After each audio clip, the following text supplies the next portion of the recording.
Close the door, don't shut me out. It's not goodbye, just good night, love.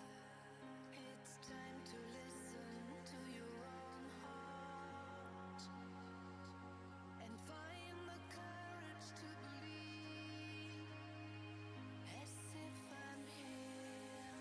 I know you have been standing on your own so long. The absence of belonging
Hello, everybody.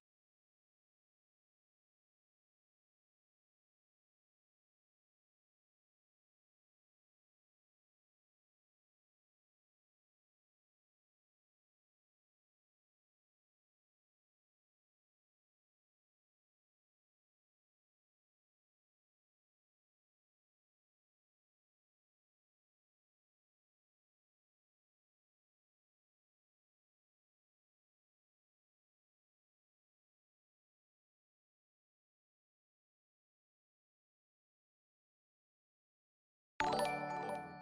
Welcome back to another video. Today, we are talking about trading psychology. And before we begin, I want to remind you that this video is not to be construed as financial advice. This is for educational purposes only, and you should be consulting your own financial advisor before investing or trading with real money. So, in this video, I want to talk about trading psychology, a little bit of risk management, and context, which is the narrative. What is the price doing, and why your trade setups fail all the time. And before we go further into the video, I want to drive home this one important point is that the life is fractal. The price is fractal. Everything in life is fractal. And nature has patterns and all that. And so how you do anything is how you do everything. So if you are randomly going through life, that's how your trading is going to look like. If you're doing random activities, you're going to execute random trades. If you don't have consistency, structure, and systems put into your life, you going through the chaos without knowing how to control it. Because life is chaotic. And all we can do as humans is try to control that chaos. And within that control, we can find the consistency and make progress towards our goals. This is very important, and even in the Bible, you can find this verse is to those that have everything, more will be given, and from those that have nothing. Meet Harry, the aspiring young trader with big dreams and an even bigger appetite for success. He envisioned a future where he makes the right trades, picks the right investments, and swims in a sea of money.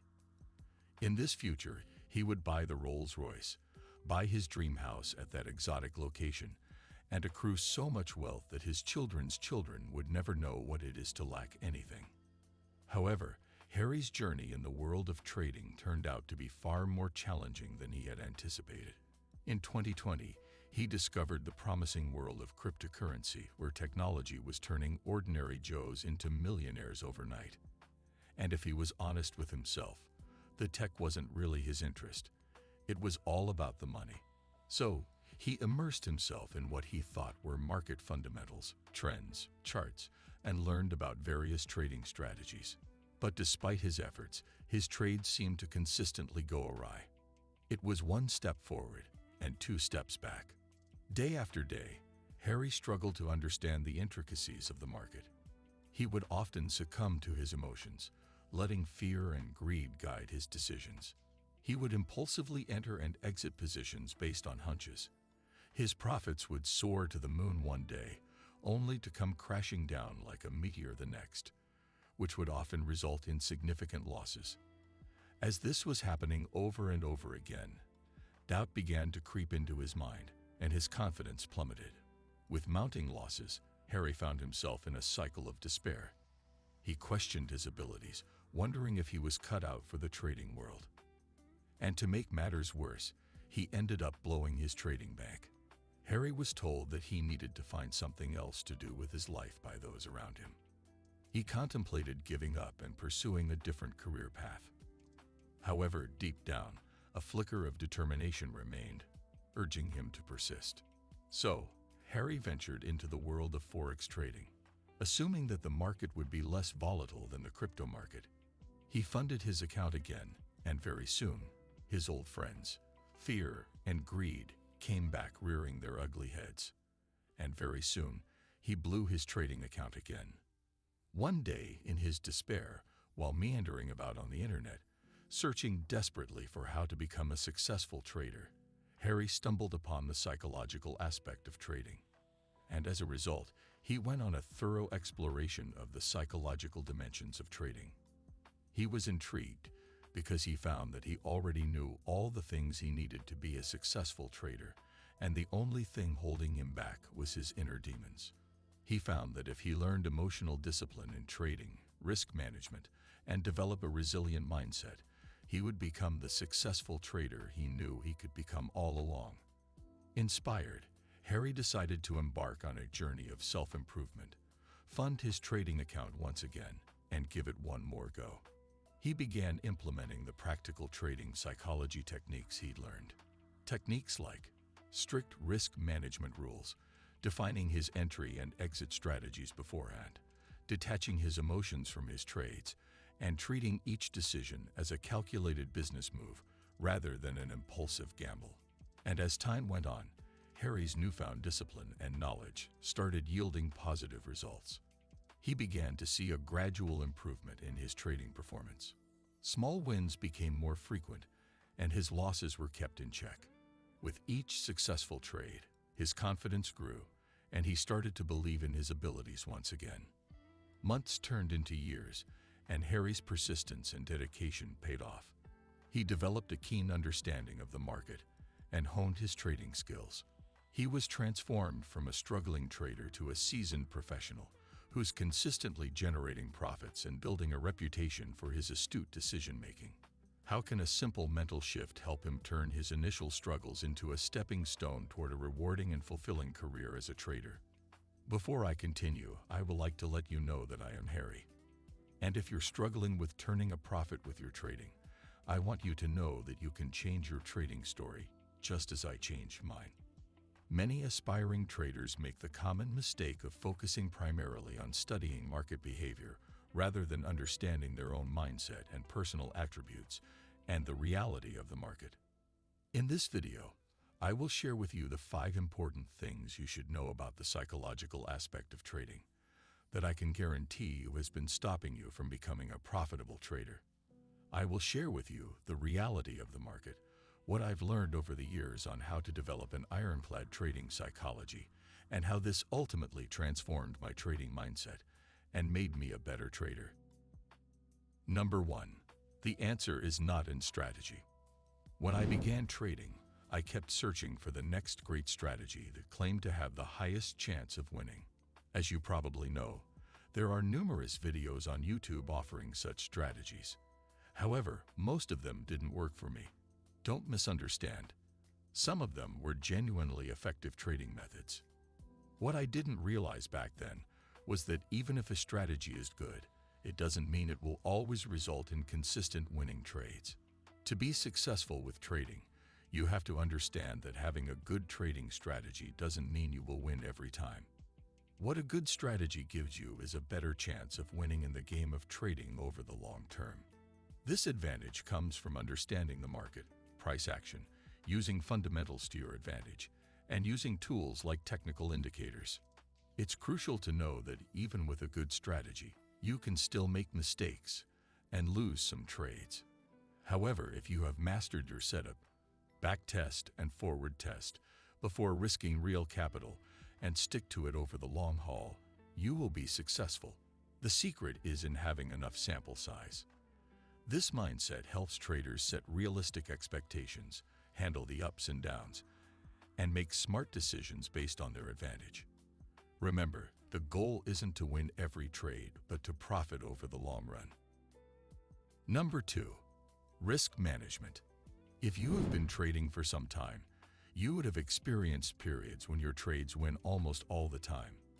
Then one day, it stops, and in most cases, you blow that account.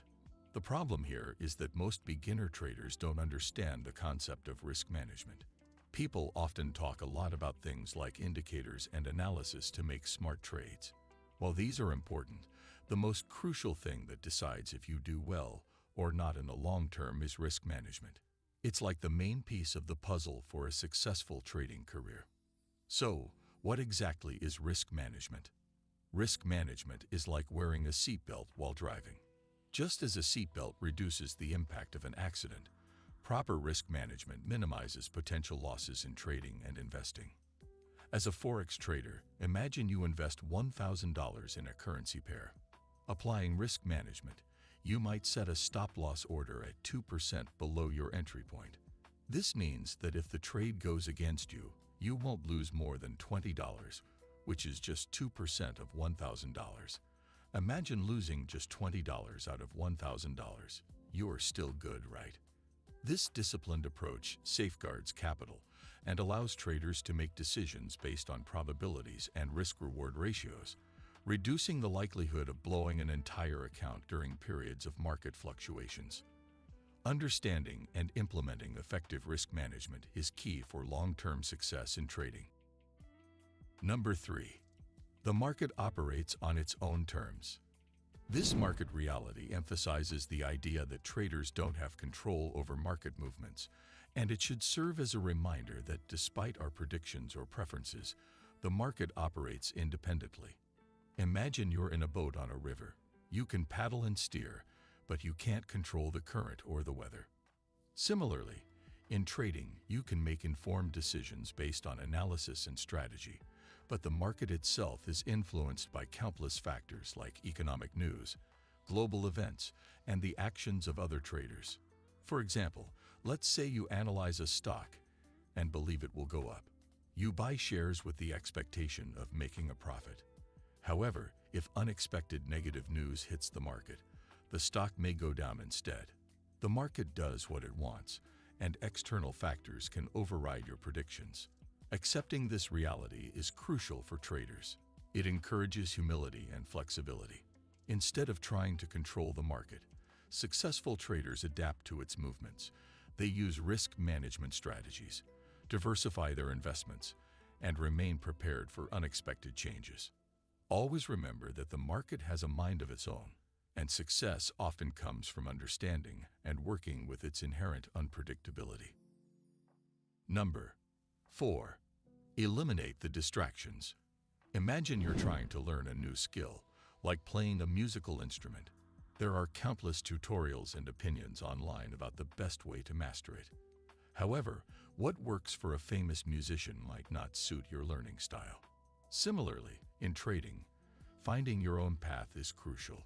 Think of the trading world as a diverse marketplace of ideas.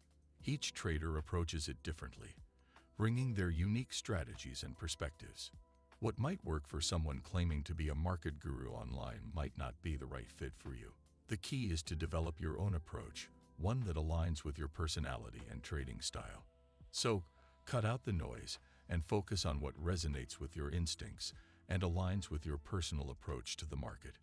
It's about building confidence in your unique strategy rather than getting swayed by every piece of advice claiming to hold the ultimate solution. By doing so, you'll be better equipped to navigate the complexities of trading and stay true to your own trading journey. Number 5. You need a trading plan at all times. Successful traders consistently abide by a well-thought-out trading plan that dictates both entry and exit strategies. Before entering a trade, a comprehensive plan is established to outline the conditions that warrant entry into a position, as well as the exit strategy. Imagine you're planning a road trip. Before hitting the road, you decide on a route based on road conditions, weather forecasts, and scenic spots. This is your entry plan. You also set specific checkpoints for rest breaks and decide where you'll spend the night, which is your exit plan. Now think of your trades as the journey. Before entering a trade, you must have a clear plan. Let's say, buying a stock when it reaches a certain price. However, just like road conditions can change, so can the market. If the stock doesn't perform as expected, you need a plan for when to exit. Your exit plan might be deciding to sell if the stock drops to a certain level to limit losses, or selling when it reaches a target price to secure profits. This way, you're not driving aimlessly. You have a roadmap guiding your actions. Some traders only focus on when to start, like starting a trip, but not knowing when to stop. This can be risky. If there's no plan for when to finish, traders might make emotional decisions, hoping the market will do what they want. But markets can be surprising, and relying only on feelings can lead to big losses. In essence, having a trading plan is like having a roadmap for your trades. It helps you navigate the market with a clear direction, making decisions based on your predetermined strategy rather than relying on guesswork. In conclusion, understanding and mastering these concepts is key to becoming a successful trader, and by internalizing them, you'll develop a clearer and more objective mindset, one that will enhance your ability to navigate the markets successfully over the long term. If you're further interested in learning the intricacies and the practical tips you can execute to improve your trading psychology, check out this video up here, where I explain.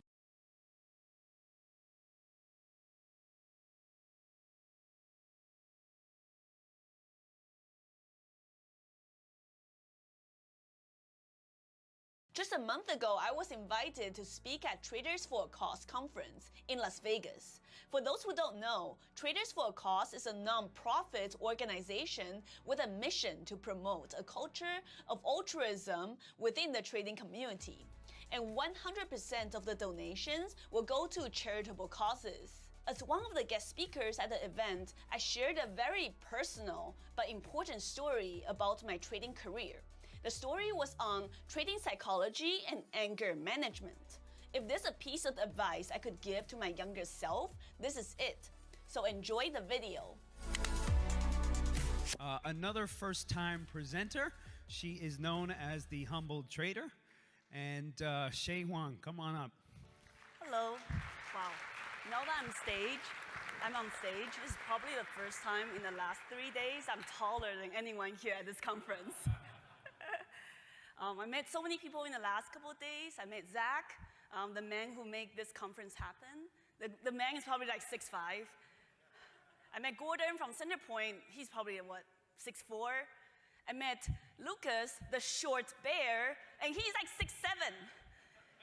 This is my first time attending this conference, and I was like, I didn't know there's a height requirement to attending. When I was first asked to speak at Traders for a Cause, I really wasn't quite sure what I could share with you guys, a room full of very experienced traders. You guys already know about VWAP, risk management, and the psychology of trading. But what you might not know is my personal story of how I arrived here today. Today, I want to share with you my personal development, which came as a result of becoming a trader, but more specifically, dealing with my anger issues. I had some deep-rooted anger issues, which might come as a surprise to some of you. And I'm not quite sure where the source came from, but after years of counseling and talking about it with my loved ones, I figured that it could be from a lot of the unanswered questions and frustrations from my early childhood when I first immigrated from Taiwan to Canada when I was 11. I was born in Taiwan and lived there till I was 11, which is a really awkward age, actually, to immigrate. Because you already had over 10 years of experience and memories and identity constructed based on the surroundings that you're born with. So imagine being uprooted from a familiar environment and being thrown into a brand new country after 10 years and being told, this is your new home now. No, you don't have the next 5 to 10 years to get used to it or adapt to a new identity. No, you have 6 to 12 months to adapt, or else, guess what? High school is going to be even worse. I used to be very competitive in academics and sports, and I took a lot of pride in that when I was little. But in Vancouver, I didn't speak any English. I didn't understand anything in class, and for the first time ever, I failed at a class, and that is French. But I didn't fail math. I used to get bullied and made fun of a lot because I would have fried rice for lunch, and everyone else had Kraft mac and cheese and sandwiches. When we were having spelling bee contests in class, nobody wanted me on the team. Everyone pushed me out of their teams and because I didn't speak English. So it was a very tough first 1 to 2 years after I immigrated. So I wasn't quite sure about how to express my feelings and communicate as a little kid. So throughout most of elementary school and high school, I pretty much just buried all of that anger and frustration deep down inside. I used to get so angry when I was trading. I will buy like a whole dollar breakout at $5, following some chat room alerts and watch everyone sell at 520. By the time I sold, somehow it's getting filled at 450. And I was instantly down 20% of my small $3,000 account. And of course, after losing $600, I'll follow up with smashing my $5 mouse.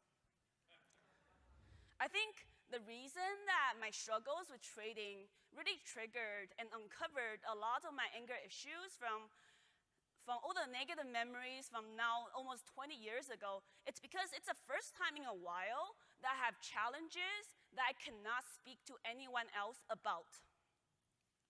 Nobody in my life at the time would understand what a pump and dump is, will be able to comprehend the horror of watching my unrealized P&L go from negative $1,000 back to positive $600 and back down to negative $2,000. Like, that's not a normal thing that normal people have to experience. So once again, I feel like I couldn't talk to anyone else about it, and except this time around, I think the teapot was finally boiling over. Trying a random strategy with no structure, playing with 10 different indicators at the same time, and following plays and stocks being thrown out online and in chat rooms really incurred a lot of the losses and triggered all my anger issues from a long time ago, which used to cost me to throw away weeks or months of gains in one trade. And worst of all, I used to take out my frustrations at the market, at those around me. But now, looking back, more than 7 and 8 years later, I realized it was because I was ashamed of my lack of control in the market. I felt like a failure, and I didn't deserve the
Here we go.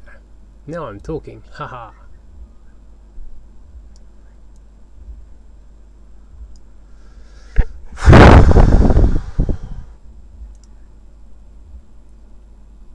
The love.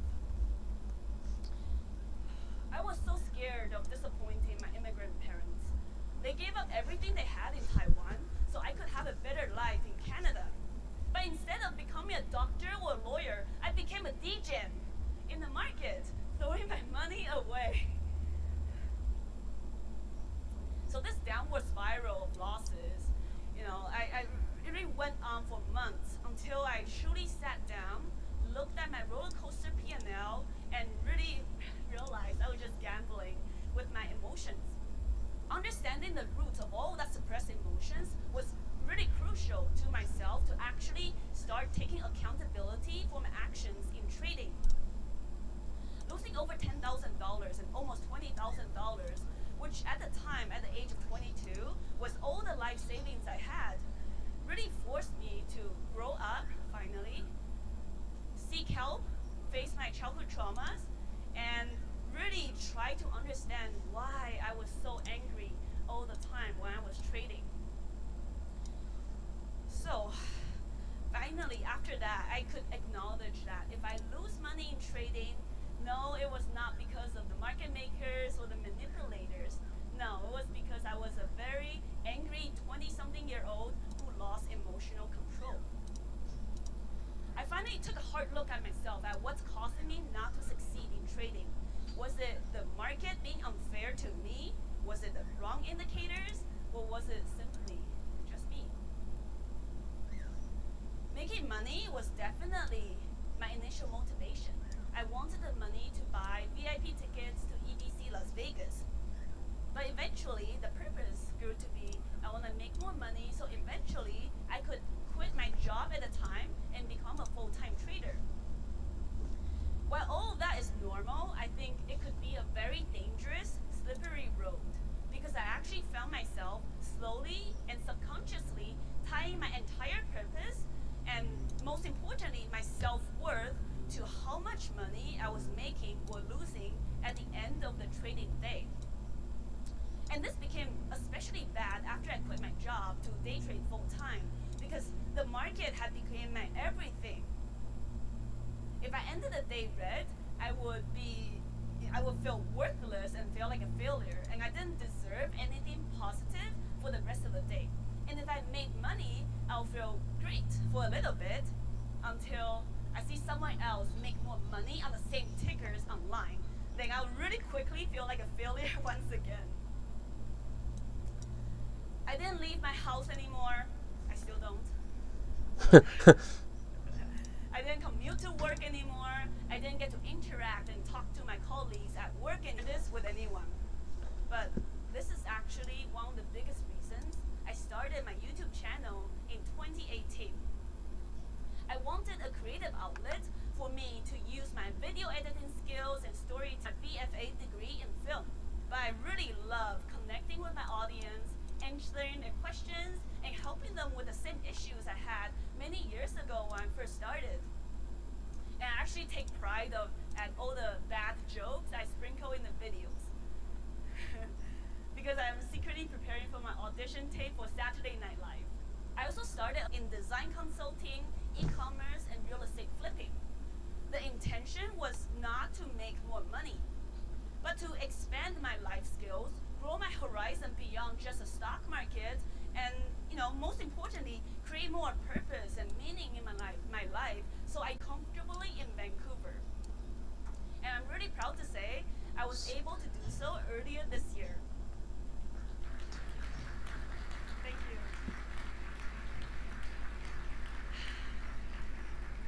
Trading forced me to come to grips with myself and challenged me with the choice of conquering my deep-rooted anger issues or choosing to stay stuck in the same old ways.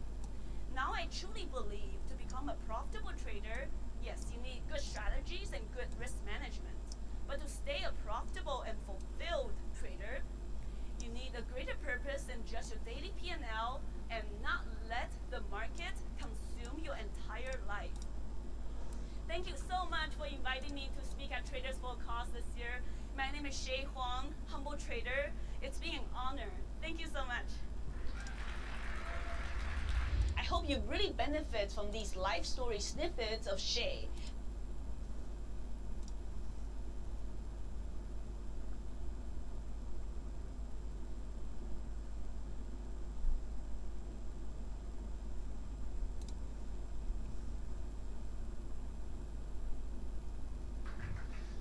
You know, when I was young, I grew up in a fairly strict house, always knowing right from wrong, and for the most part, always been able to decipher what I should or should not be doing.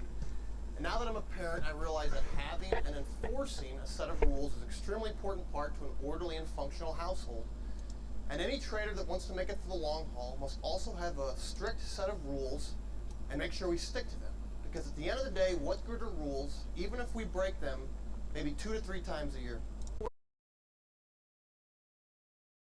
Day in, day out, grinding out wins, grinding out trades, only to have everything, be wiped out. It can be mentally demoralizing and very hard to get your mind back on reset. It's the financial part of the loss that hurts the most, but the mental and emotional part can be just as bad, because if you're not trading with a free and clear mind, you may as well go home. That's how even some great traders can get caught up in a vicious cycle. Once the losses start, they almost don't know how to get themselves out of it. That's why I think it's so important to try to stick to your rules and limit your losses. One of the great benefits of being a trader is that we're our own boss. We work from home, and for the most part, we answer to nobody. It's really everybody's dream job. But, on the flip side, there's nobody there to hold us accountable. So let's say we all were to work for a company. It doesn't matter whether it's big or small. And 2 to 3 times a year, we bend the rules. Or 2 to 3 times a year, we just make that same mistake over and over again. And we cost this company tens of thousands or possibly hundreds of thousands of dollars. What would that company say to you? Most likely you'd be out of a job. That's why it's so important, as self-employed individuals, traders, we hold ourselves accountable for our actions. Now, as a trader, I realize the most important thing I can do on a daily basis is preserve my capital. Taking excessive risk, taking on marginal trades, or adding to losing trades is an easy way for losses to add up. Sometimes as traders, we're always focusing on the next big setup. How much are we going to make on VERI? How much are we going to make on this? How much did I make last week or last month? But how often we focus on what we're doing poorly? How often we focus on our losses? I think our losses can be a great tool to help us create some rules. I think our losses, can help us study and say, hey, this is what I don't want to do again. This is what I don't want to do in the future. The thing about trading, it's a very tough profession. I think the stats are something like 90 to 95% of traders fail. And why do they fail? They don't fail because of a lack of winning setups or lack of wins. They fail because of their losses. They fail because they just take too many losses too frequently, or just that one big loss. That's the thing. In the market, one loss can wipe you out and end your career. That's where a good set of rules can either make you or break you for the long haul. Now, trading can be a difficult profession. For that, we sit in front of our computers all day long, and we feel unproductive if we're not always in a trade or pushing buttons. We follow traders on Twitter who tweet a new idea or ticker every 35 seconds, and we say, hey, that guy trades 80 to 90 tickers a day. I need to do the same thing. No, I think that's BS. I think you should not do the same thing. I think you need to stick with your high probability setups. The setups you're going to be profitable on, I'd say at least 75, 80, hopefully 90% of the time. Now, sometimes it can be hard to sit on your hands and be patient, wait for those setups. But why chase subpar setups? Why chase boredom trades? Why put good money after bad? Boredom trades. I like that. Now, how many of us here have I like that. That's a good word. Boredom trades. That is definitely a weakness of mine. Which is part of why I trade the way that I do, but that doesn't justify what I do. Let me just check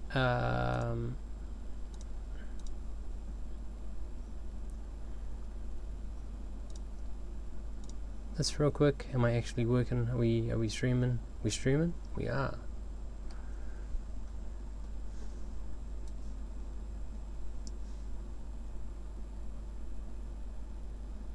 Where's my coffee one? That one? Goodbye.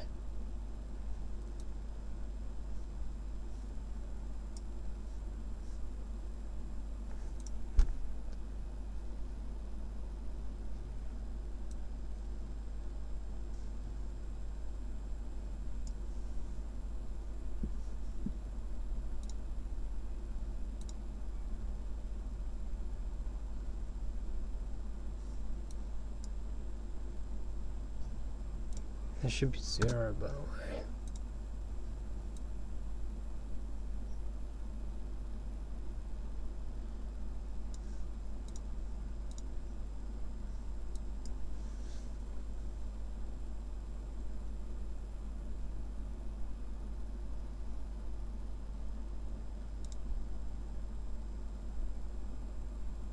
Traders have followed a chat room, a Twitter, or a friend into an idea that we knew was not a high probability setup for our own trading style.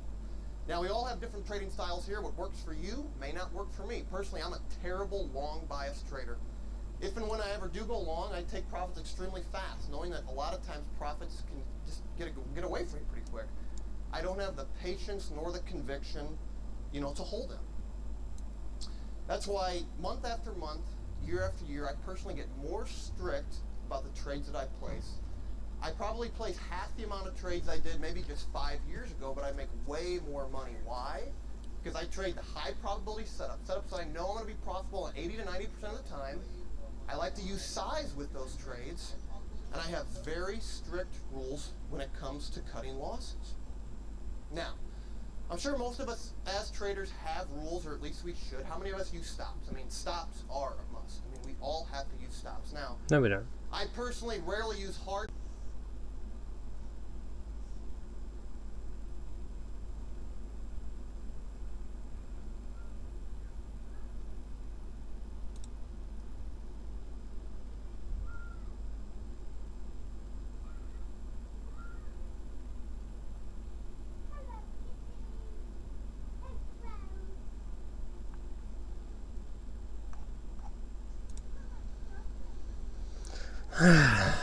Want to know what they're selling. I'm interested in what they're selling. Maybe. Potentially.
I take. Basically, if something's breaking support or resistance, I usually just exit that trade.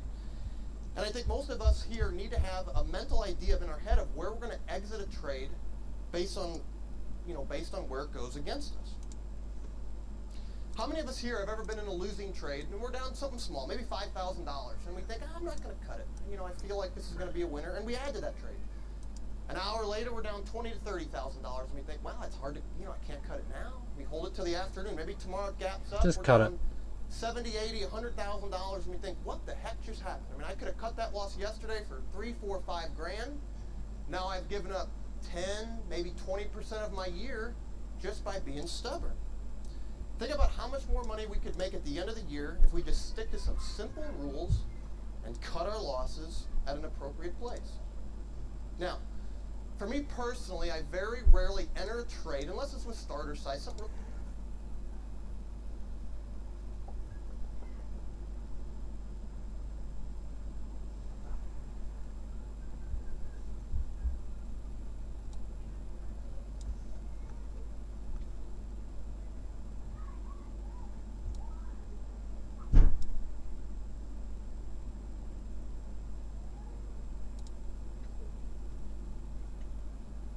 He's at 1, he's at 1.5, he's at half a loss, so that's a 1. Or do I just hold it? I hold it till I lose that one properly. We have a new structure.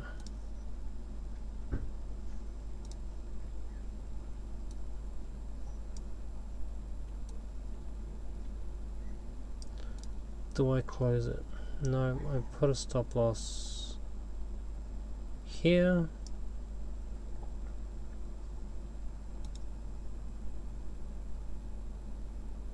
I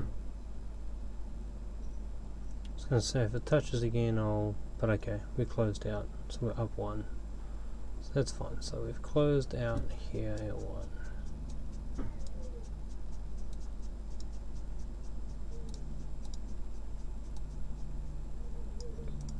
Okay. Oh, we've lost 1 there too. Alright.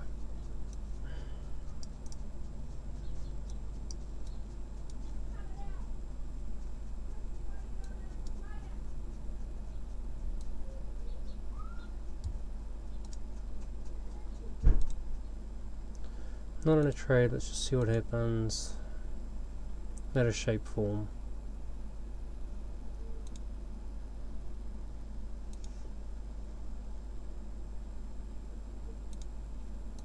Okay, we have a next shape starting here.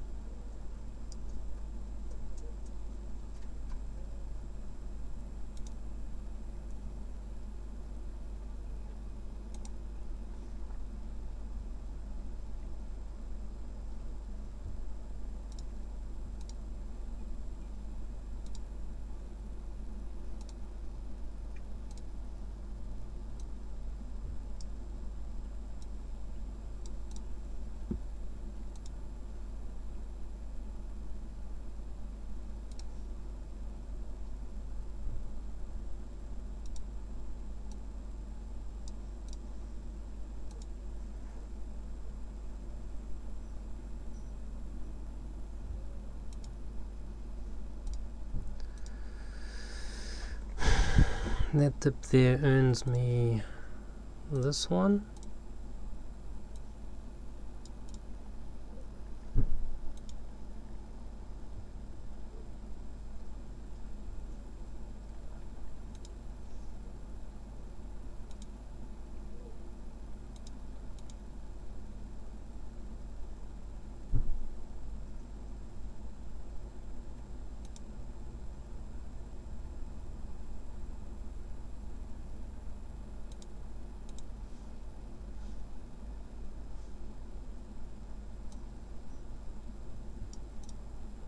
This one closes out.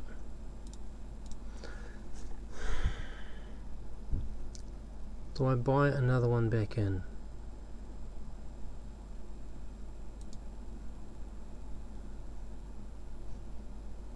No, we have an up. I buy one that goes that way.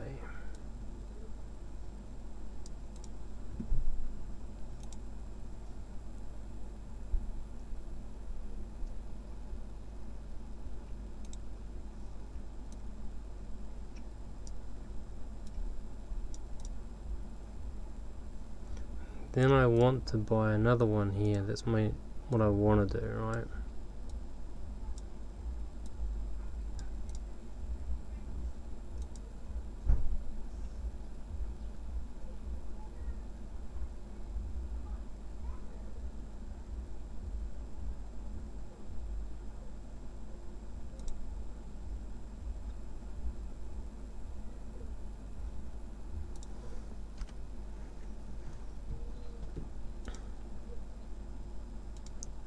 There's a spike. Do we get a pullback?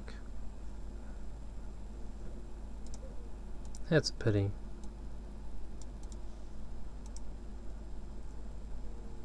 There's the fucking pullback that I wanted. Maybe I should like wait for a pullback regardless, right?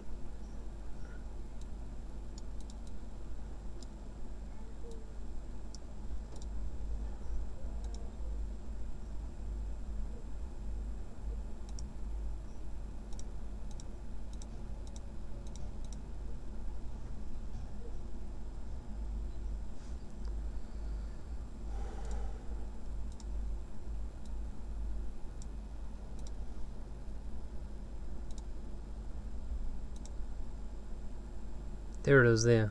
What am I doing? See? Should have waited for the pullback.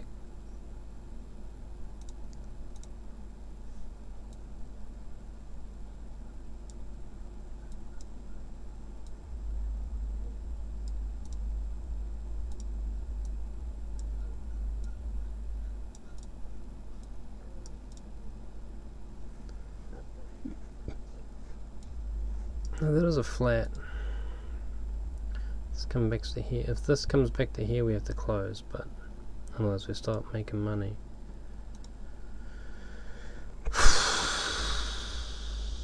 If it breaks under that,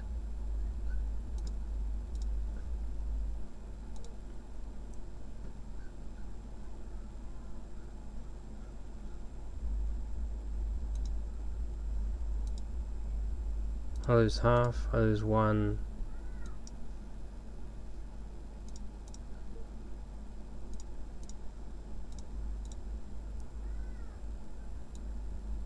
I lose break even,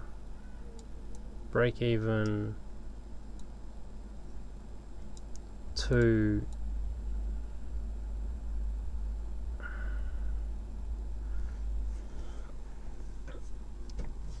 and one.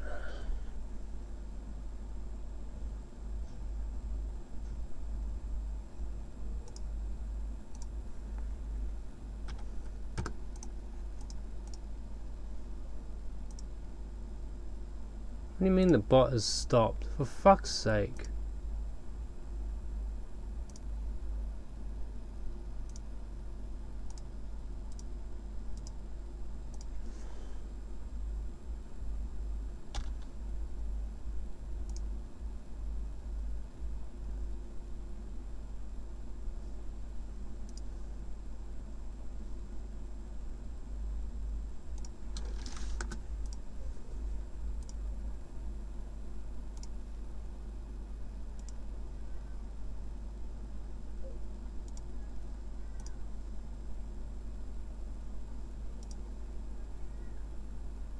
Fuck up. Right. Really small, unless I know I'm going to be in the money immediately. You know, I asked the question, why would you ever enter a trade knowing it's going to go against you, and you say, well, I'll just add higher. I mean, why would you ever want to do that? You know, I personally like to be right on my first entry, and if I'm not, I cut it, and I look for a re-entry. You know, the last thing I want to do, again, is be stubborn, refuse to cut a loss, add the losers, and before you know it, you've given up 10, 20, maybe 30% of your year. Okay. In him saying that, I'm just gonna like count this up and see where I would have made here. Right? This is 1.5. Is he right?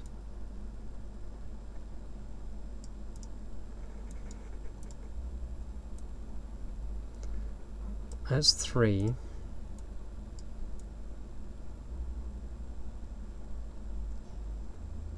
That's 4. 5, 6, 7, 8, 9. That would have been 9. No, it wouldn't. That would have been 1, 2.5, 3.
See that drop? See that head?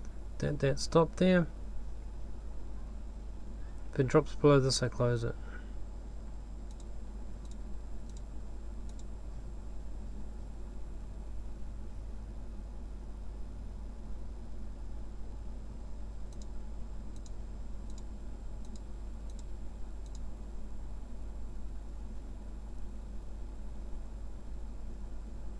Potential.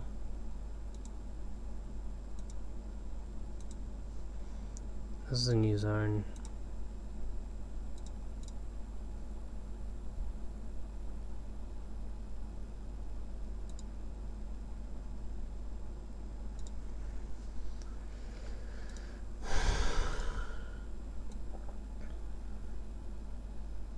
Catch 1.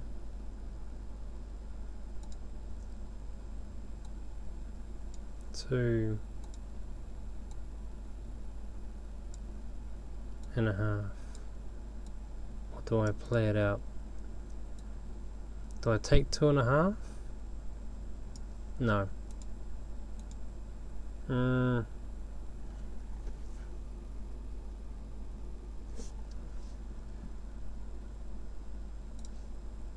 2.5 in 3 days. 1 hour a day. I really should.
any particular setup. I see so many traders that can consistently make money month after month after month, only at the end of the year realize they were stubborn on 3 to 4 tickers, and they gave up, maybe 20 to 30% of the year. Now let's talk about being stubborn for a minute. Why is it that we refuse to cut losses? Is it that sometimes we refuse to be wrong? Or has the research we've done on any particular stock made us so overly biased that we think the market is wrong and we are right?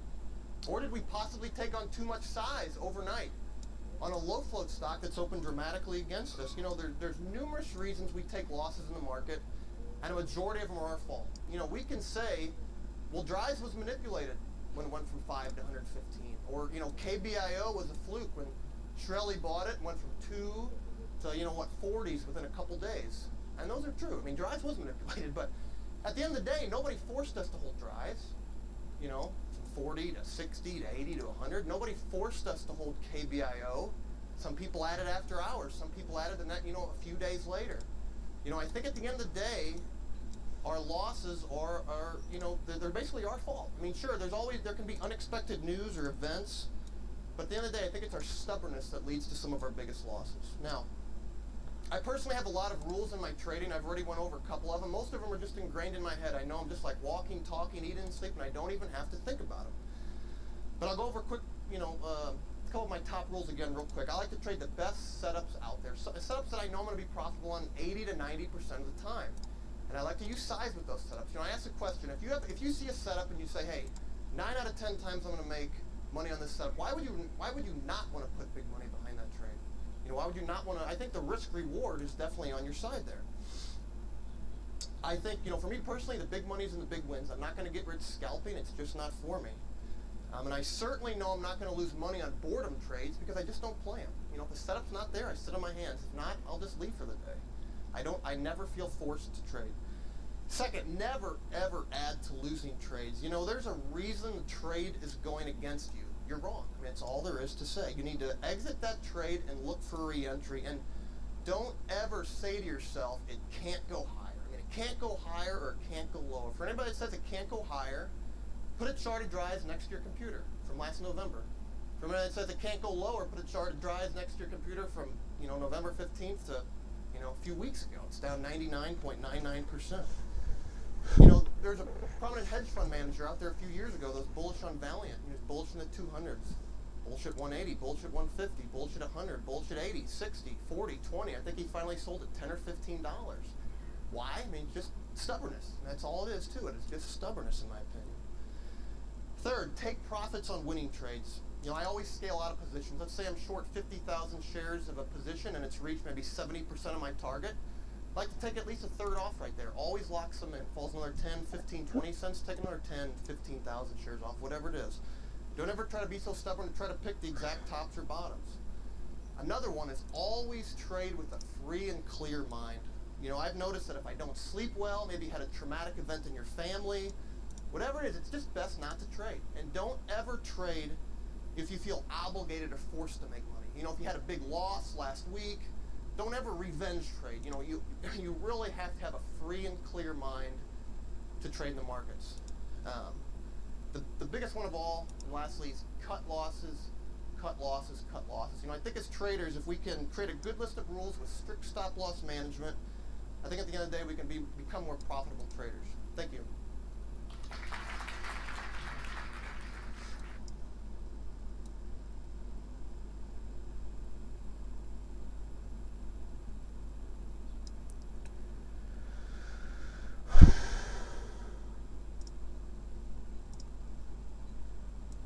Background, when I was asked to make this presentation, it took me a while to decide what to talk about.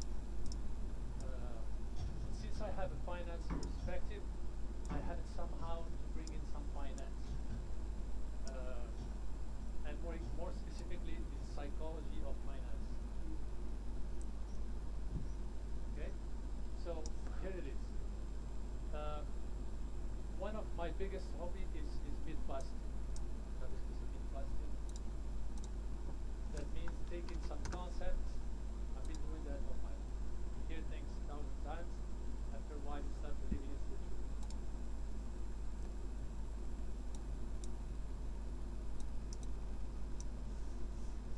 One of his biggest concepts is what? Myth busting. right? And it takes a while to realize sometimes it's just conditioning, okay? So I enjoy doing that with small things and big things. So I will combine myth busting with finance, and I will give you my statements in a few minutes. Okay? So I teach finance. I've been doing it for 20 years. It's funny. It's fun. Can be boring sometimes, but it's a very interesting topic. I've done some research about it, and for the past few years, I'm also trading financial instruments. You know what that means, right? And since I'm researching, I'm doing trading and I'm researching traders. Do you know that traders, you know, people who buy and sell stocks, currencies, right? You understand that? The success rate is less than 5%. That means if we have 100 people here, less than 5 would make money. Sometimes even less than that. So why is that? The question deserves some research. Now, trading is very fun, very exciting, very unpredictable. Okay? You buy, you sell stock, you hear some news, you think it's going to go up, but it's go down. You think it's going to go down, it goes up. You don't understand, right? So how can you make money in such unpredictable environment? Well, the trick is to get into the psychology of trading. The mistake of some people is that they think there is some magic somewhere. Okay? There's some magical strategies, or there's some magical indicator or magical formula. I will find it, and then I will make millions of dollars. But trading is very hard, right? For psychological reasons. Just like almost any field, psychology is very important. So let's explore the mind of a trader, of a financial trader. Okay, it's very interesting. Okay, a successful trader has a poker face, just like mine. What is a poker face? A poker voice. No idea? Well, first of all, if you see successful traders talking, expressing their ideas, you don't know if they're happy or sad. Okay? You don't know if they're having good time or bad time. They just have the same tone, same face, and they keep it for a long time. To them, being in a marriage or funeral is the same thing. Okay? Making money or losing money, or at least in appearance, is the same thing. Okay? They control their emotions. Okay? You cannot stop emotions or things popping up in your head, but they don't let these emotions control them. Okay? They are highly organized and highly disciplined. Okay? They wake up every day at the same time. They do exactly the same routine. They don't think. They work like machines. Okay? They have the same working hours. They have the same resting hours. They do their exercises at the same time every day. Okay? So they are highly disciplined, beyond the normal person. And in trading, the characteristic of trading is that you make money and you lose money sometimes. Okay, that's part of the nature of the game. And to them, when you see them, a successful trader is, when they make money or lose money, it's exactly the same thing. You will find the same. They will still go out there and do the same routine, and do the same thing, do their exercise, have their dinner at the same time, etc. Nothing really changes. So they have this poker life. They don't show their face, okay? And that's really the nature, the characteristic of this personality. They have also what we call a probability mindset. And here I'm about to get into my statement. And what is a probability mindset? A probability mindset, that means they think in terms of probability. And this is not very natural. Very few people can think in terms of probability. what does it mean to really think in terms of probability? They don't think in a deterministic way, like people who, would like to have a fixed salary, would like to have a fixed life, would like to know what they will have for dinner tonight, etc. Now these guys, they can have a winning month, they can have a losing month, etc. So probability means that they get into something and they know the probability of success and the probability of failure. Just like when you flip a coin, right? You flip a coin, what is the probability that you will have head? 50%, right? So you don't know exactly in each flip if it will be head or tail, right? But you know if you do it 10,000 times, what will happen? It will be 50-50. This is how they think.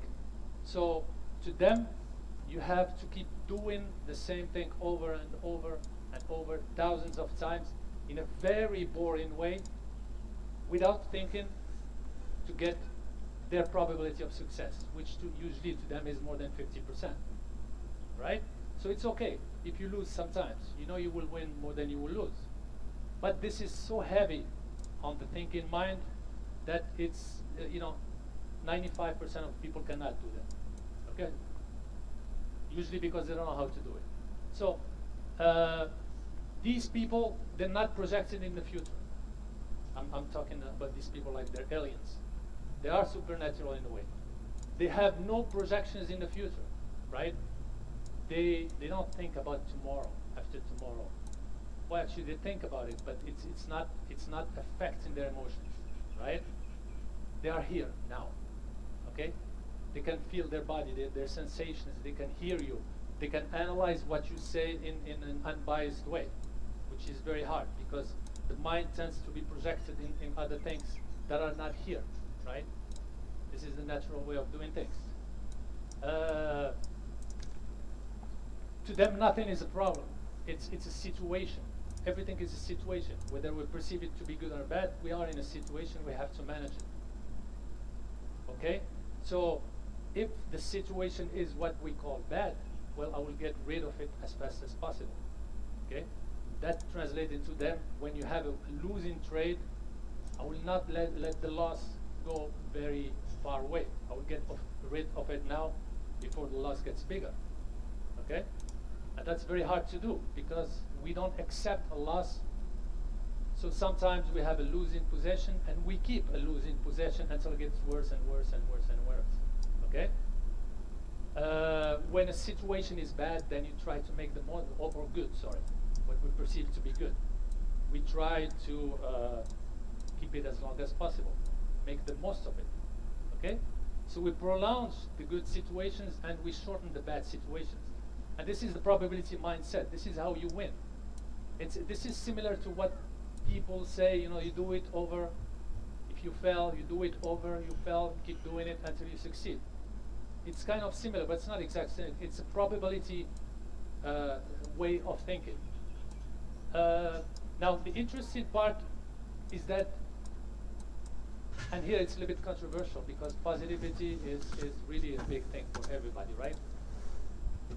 Well, these guys, they don't do what they do in terms of positivity, okay?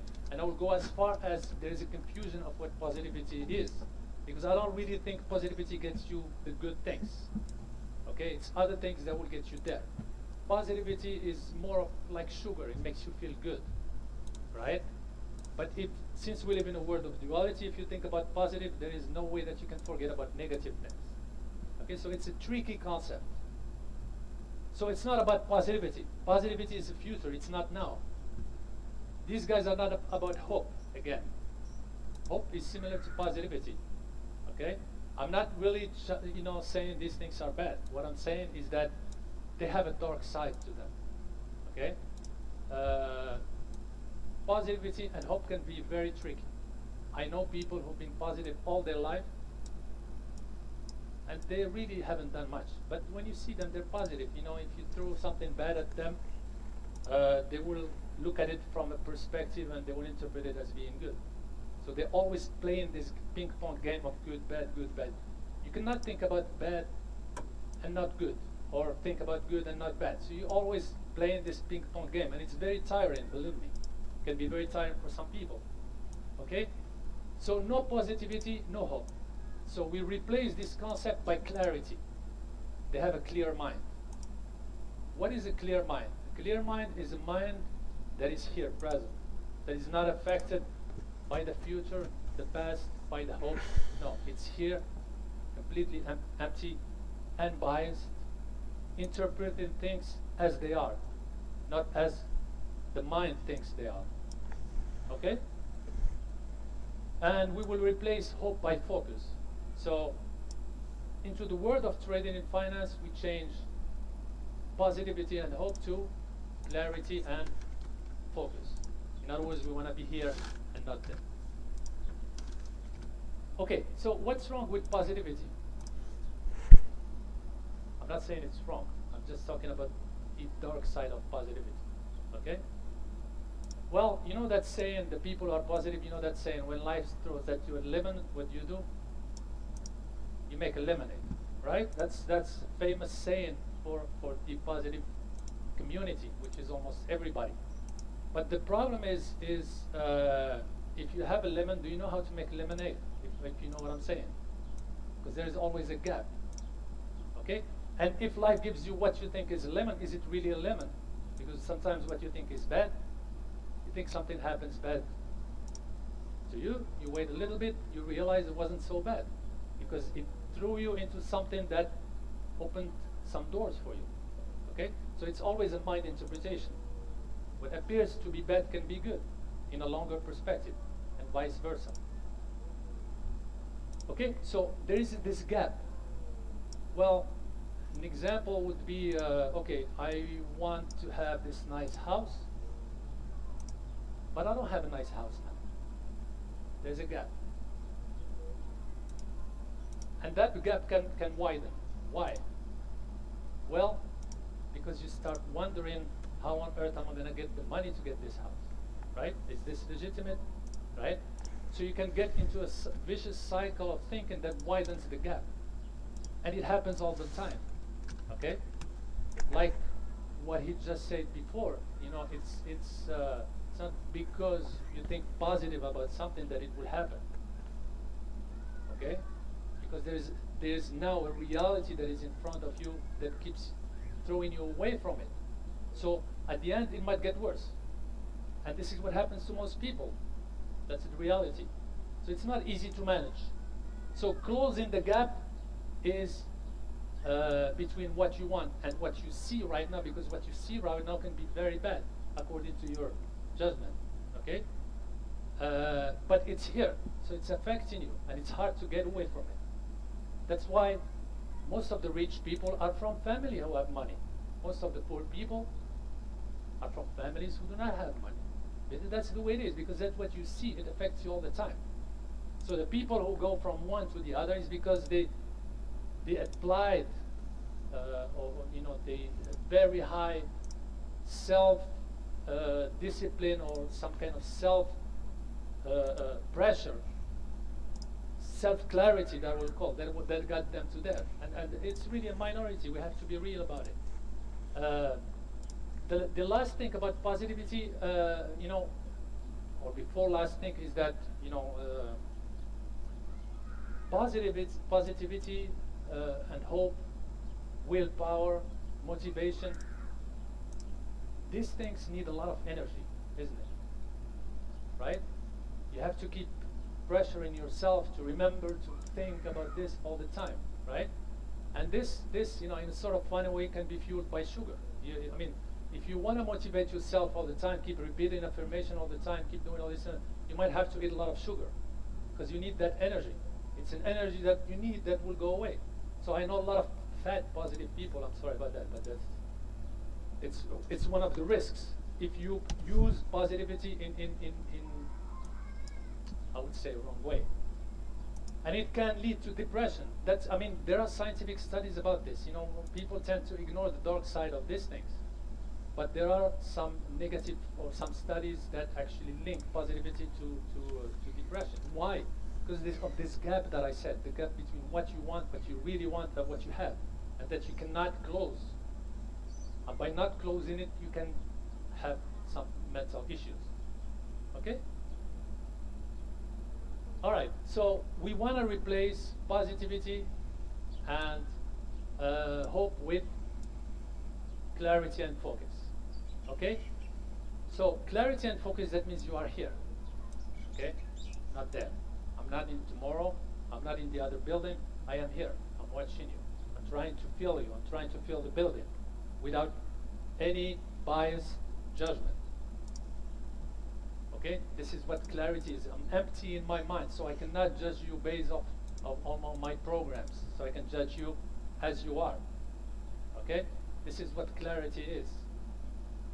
And of course, focus goes with clarity. That means I have to find a way to focus on you, to be here, right now. Okay?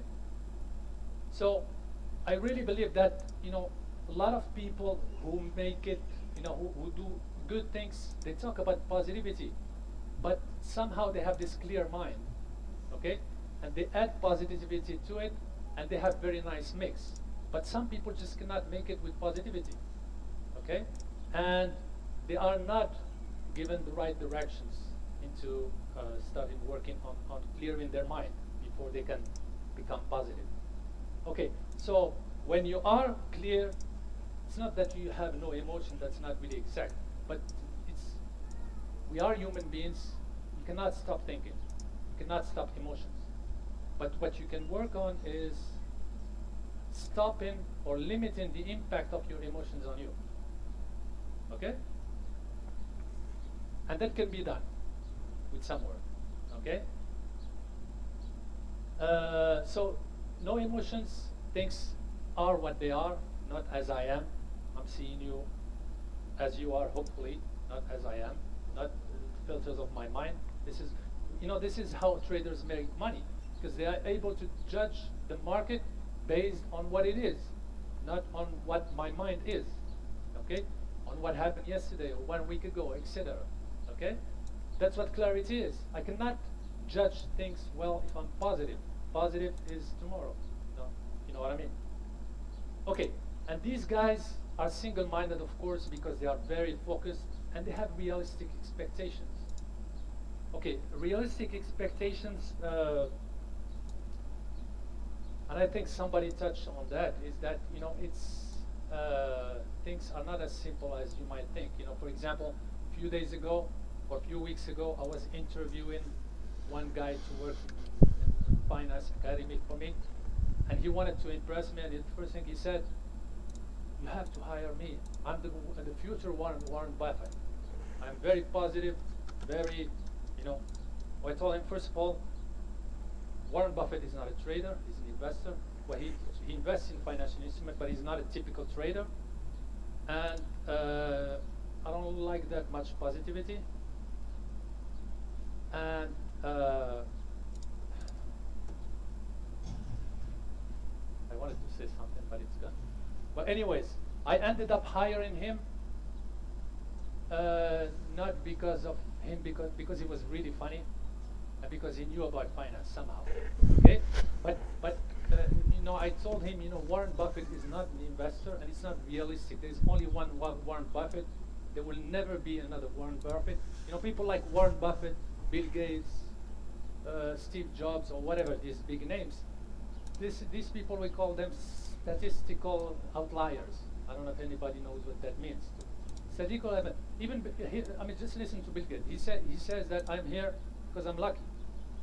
There's nothing about being positive or something. Okay, of course, if you do good things will happen to you. But don't expect to become Bill Gates. Expect something good to happen. Okay? So that's what I mean by unrealistic expectation. You have to do your best. You have to work hard. You have to create expectation and objectives, and expect good things to happen. But don't try to be, something that is purely statistical error. Okay? For example, I am statistical error because I'm almost 2 meters. Right? How many people are 2 meters? I'm the tallest guy in the building. Right? That's what Bill Gates is. It's like a 2'20" basketball player. You will have very few people that will get to that point. And usually it's pure luck. It's not success that is pure luck. It's the extent of the success that is pure luck. Okay? However, let's remain positive, right? If you work hard, if you do good things will happen. But just don't be unrealistic.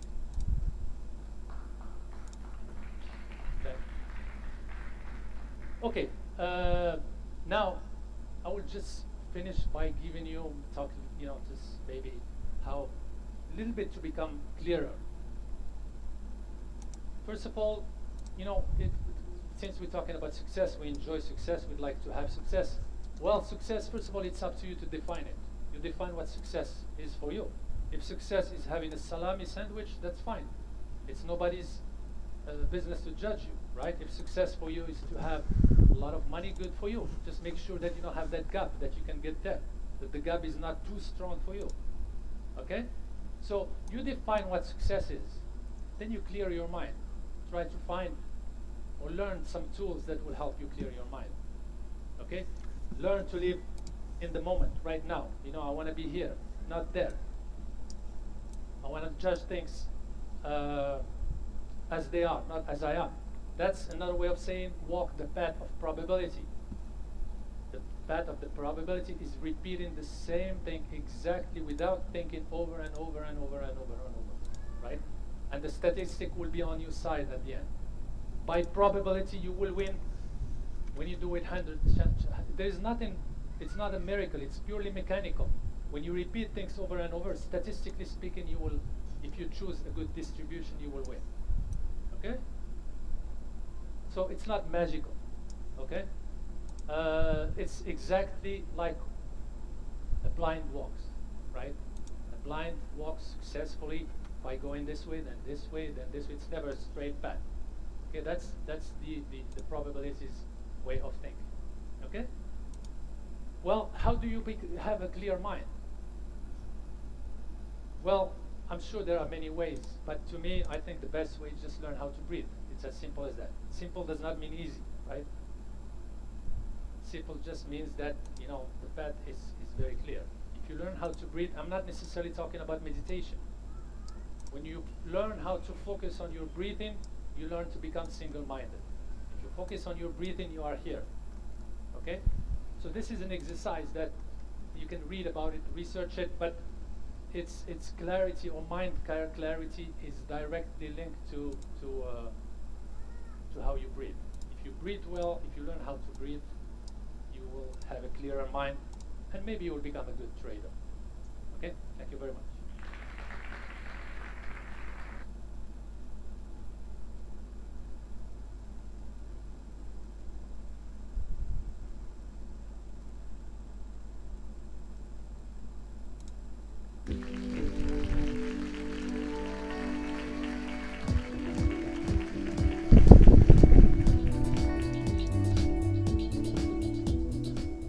Hello everyone. I'm here to help you design your life. We're going to use the technique of design thinking. Design thinking is something we've been working on at the D School and in the School of Engineering for over 50 years. And it's an innovation methodology, works on products, works on services. But I think the most interesting design problem is your life. So that's what we're going to talk about. I want to just make sure everybody sees my buddy Dave Evans' face. Dave and I are the co-authors of the book, and he's the guy who helped me co-found the Life Design Lab at Stanford. So what do we do in the Life Design Lab? Well, we teach the class that helps you figure out what you want to be when you grow up. Now, I'm going to give you the first reframe. Designers love reframes. How many of you hope you never grow up and lose that childlike curiosity that drives everything you do? Raise your hand. Right. Who wants to grow up? I mean, we've been talking about curiosity in almost every one of these talks. And so I'd like to reframe this as we teach the class that helps you figure out what you want to grow into next as this life of yours, this amazing design of yours unfolds. So design thinking is what we teach, and it's a set of mindsets. It's how designers think. We've been taught probably in the university to be sort of skeptical realists, rationalists. But that's not very useful as a mindset when you're trying to do something new, something no one's ever done before. So we say you start with curiosity and you lean into what you're curious about. We say you reframe problems, because most of the time we find people are working on the wrong problems and they have a wonderful solution to something that doesn't work anyway. So what's the point of working on the wrong thing? We say radical collaboration, because the answer's out in the world with other people. That's where your experience of your life will be. We want to be mindful of our process. There are times in the design process when you want lots of ideas. And there are times in the design process where you really want to converge and test some things, prototype some things. So you want to be good at that. And the other is bias to action. Now, I'll say that we think no plan for your life will survive first contact with reality. Reality has a tendency to throw little things at us that we weren't expecting, sometimes good things, sometimes bad. So we say, just have a bias to action. Try stuff. Why? Why did we start this class? Well, I've been in office hours for a long, long time with my students. I've been teaching here for a while. Dave as well. He was teaching over at that community college in Berkeley for a while. And what we notice is, I'm sorry. It's a Stanford TEDx. What we notice is that people get stuck. People really get stuck, and then they don't know what to do, and they don't seem to have any tools for getting unstuck.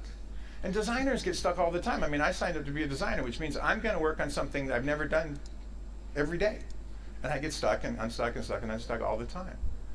But we also noticed as we went out and we talked to folks, not just our students, but people in mid-career and encore careers, that people have a bunch of beliefs which psychologists label dysfunctional beliefs, things they believe that are true that actually aren't true.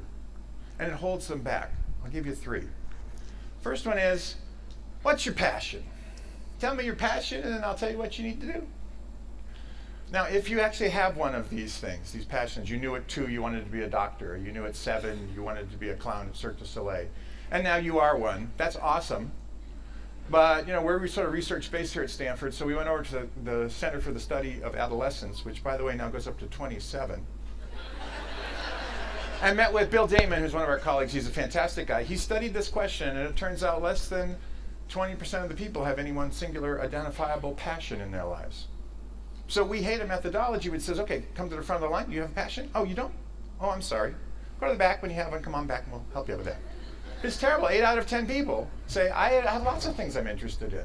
So this is not an organizing principle for your search or your design. The second one is, well, you should know by now, right? Don't you know where you're going? If you don't know, you're late. Now, what are you late for exactly? I'm not quite sure. But people have, there's a meta-narrative in the culture. When I was growing up, 25, you were supposed to have, maybe have a relationship, maybe have gotten married, starting to get the family together. When I talk to my students, my millennial students, they'll say, oh, that's got to be like 30 or something, because they can't imagine anything past like 22. But 30 is a long way out. But we know that nowadays people are forming their lives much more fluidly. They are staying in a lot more dynamic motion between about 22 and 35.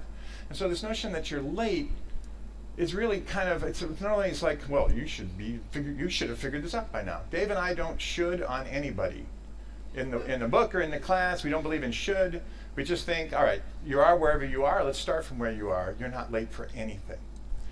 But the one we really don't like is, are you being the best possible version of you? I mean, because you're not settling, are you, for something that's less than the best? Because this is Stanford, obviously we all want to be the best. Well, this implies that 1, there's a singular best, 2, that it's a linear thing and life is anything but linear. And 3, there's this old, it kind of comes from this business notion. There's an old business saying, good is the enemy of better, better is the enemy of best. And you always want to do your best in business. But if there isn't one singular best, then our reframe is, the unattainable best is the enemy of all the available betters. Because there are many, many versions of you that you could play out, all of which would result in a well-designed life. So I'm going to give you 3 ideas from design thinking and or 5 ideas, excuse me. It says 5, doesn't it? Yeah, 5 ideas from design thinking. And the things that people have written back to us who've read the book or taken the class and said, hey, these were the most useful, these were the most doable, they were the most helpful. And we're human-centered designers, so we want to be helpful. The first one is this notion of connecting the dots. The number 1 reason people take our class, and we read the book, is they say, I want my life to be meaningful. I want it to be purposeful. I want it to add up to something. So we looked in the positive psychology literature and in the design literature, and it turns out that there's who you are, there's what you believe, and there's what you do in the world. And if you can make a connection between these three things, if you can make that a coherent story, you will experience your life as meaningful. The increase in meaning making comes from connecting the dots. So we do two things. We ask people, write a work view. What's your theory of work? Not the job you want, but why do you work? What's it for? What's work in service of? Once you have that, 250 words, then this one's a little harder to get short. What's the meaning of life? What's the big picture? Why are you here? What is your faith or your view of the world? When you can connect your life view and your work view together in a coherent way, you start to experience your life as meaningful. That's the idea number one. Idea number two, people get stuck, and and you got to be careful because we can reframe almost anything, but there's a class of problems that people get stuck on that are really, really bad problems. We call them gravity problems. Essentially, there's something you cannot change. Now you have, not you, but I know you have a friend, and you've been having coffee with this friend for a while, and they're stuck. They don't like their boss, they don't like their partner, they don't like their job. There's something they don't like, but nothing's happening, right?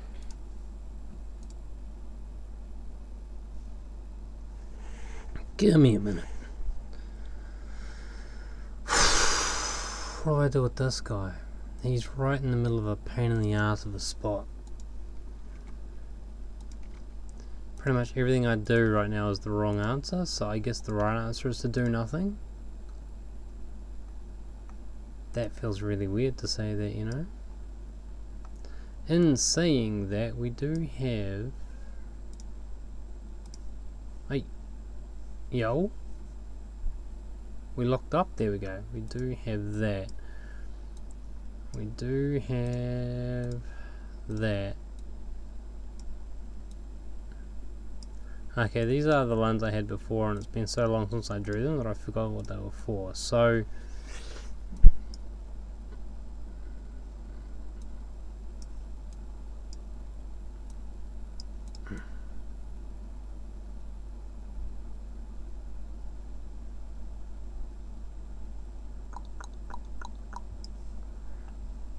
let me just have a look on the daily for a minute and see what's going on here.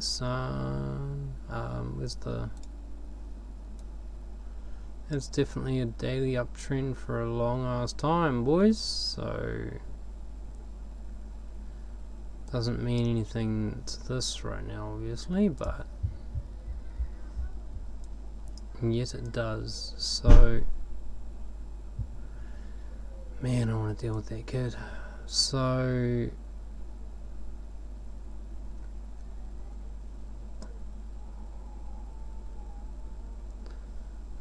we're going lower, man. We don't do anything because I think that's going lower. I do. We leave it.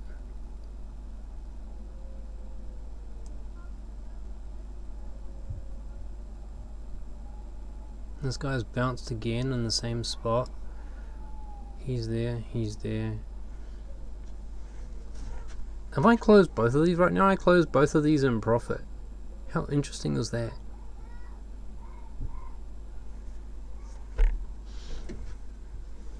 However, I may end up at a loss because I've probably had trades back here somewhere that I thought were going to win that didn't, so I've lost this one and this one, so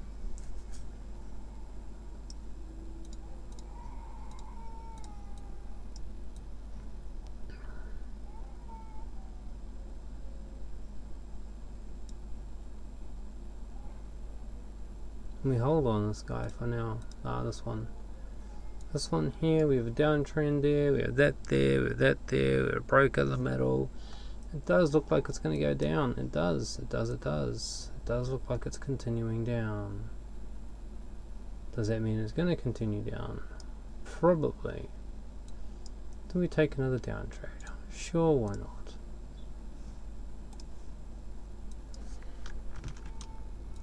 Because I said probably. That's why we do it. because I said probably.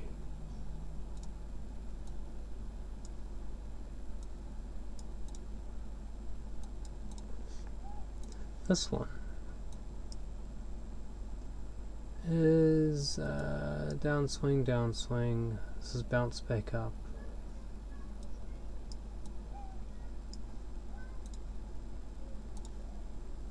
Oh, be quiet, Lucius.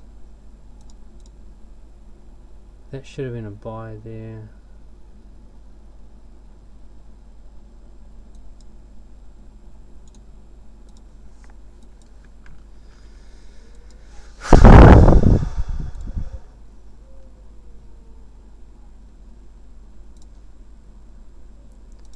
You need to learn, boy. You need to learn. Alright, so you can't control his emotions because they've been overridden by the video game he's been playing lately.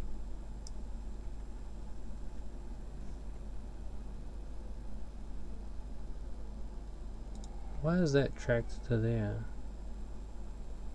I don't actually know. Alright. And then we come to this guy. This guy is very strongly suggesting a downtrend and very fucking messy right now. Obviously, it's very fucking messy right now.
Do nothing with this.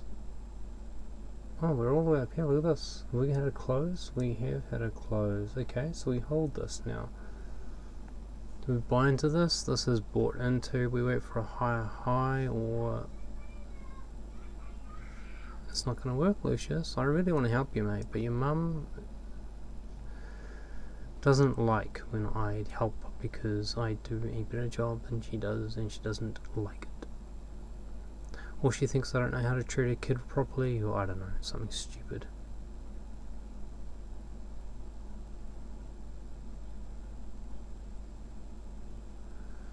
Downward angle after it changed it. I do think that's going to change direction and go down. I would like to pick another one on the downward side. I would like to, I don't know. I shouldn't stake into it though. Especially because there was a double bop here.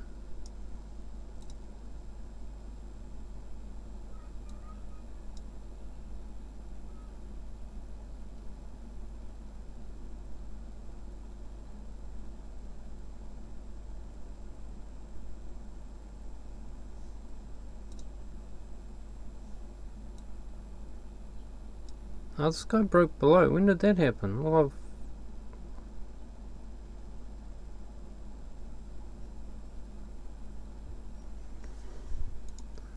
he's legit. This guy here, he's not. This guy here is. This guy here is done.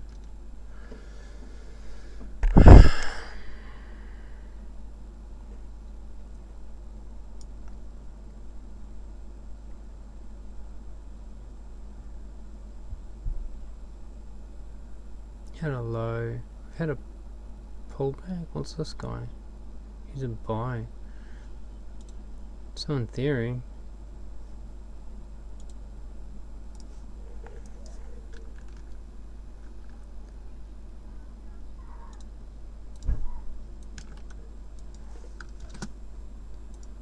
I mean, I could just stack another one in. Is it the right move?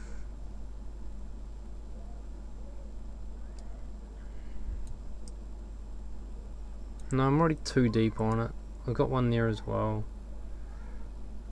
I presume that this one here was the buy on there at that point there, so we treat it like it was anyway. Yeah, we definitely treat it like it was. It's exactly what it was. So we don't need to buy another one. This one here. There's plenty going on in here. What the fuck's happened here? This one here got closed out by that one. This one here has been closed out.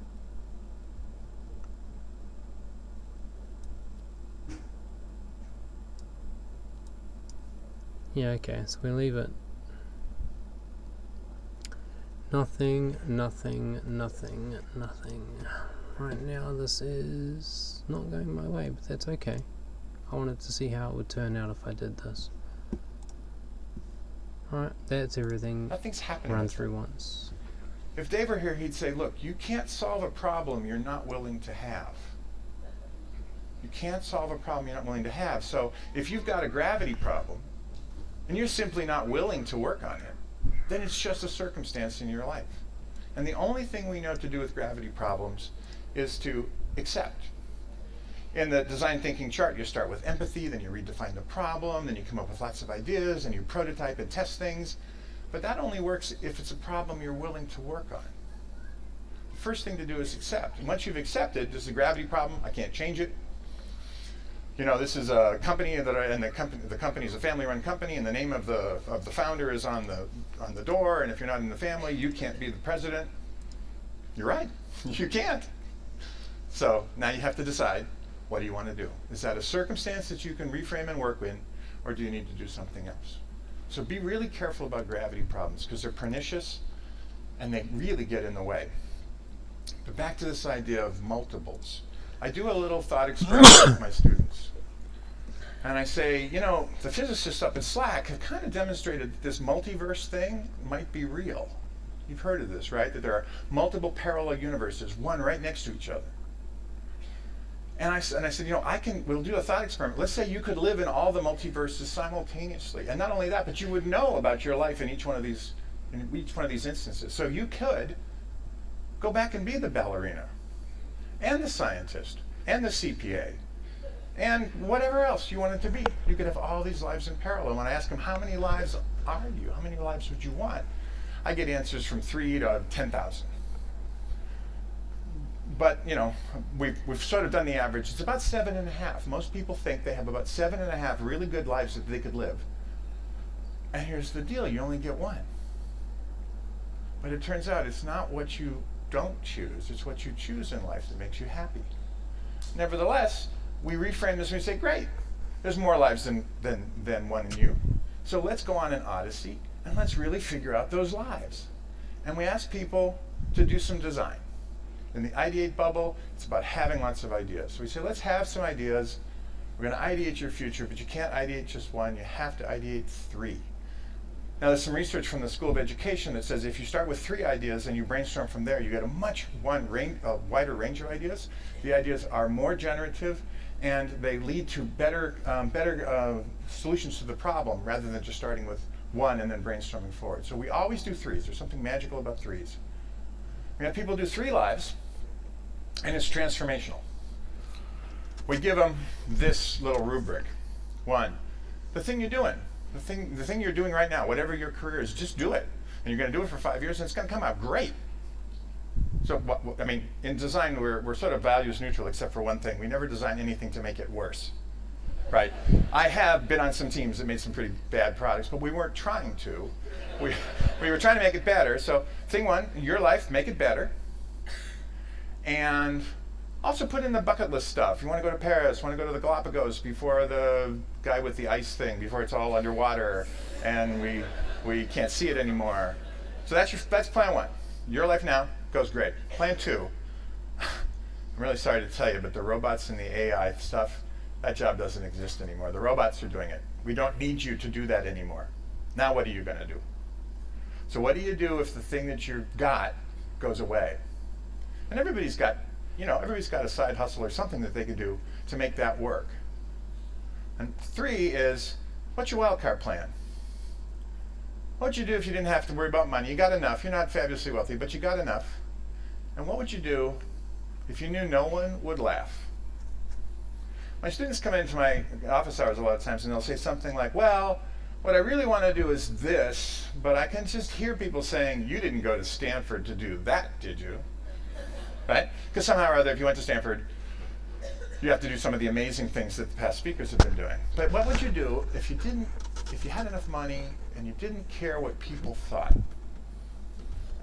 Anything from, I'm going to go study butterflies to I want to be a bartender, in Belize.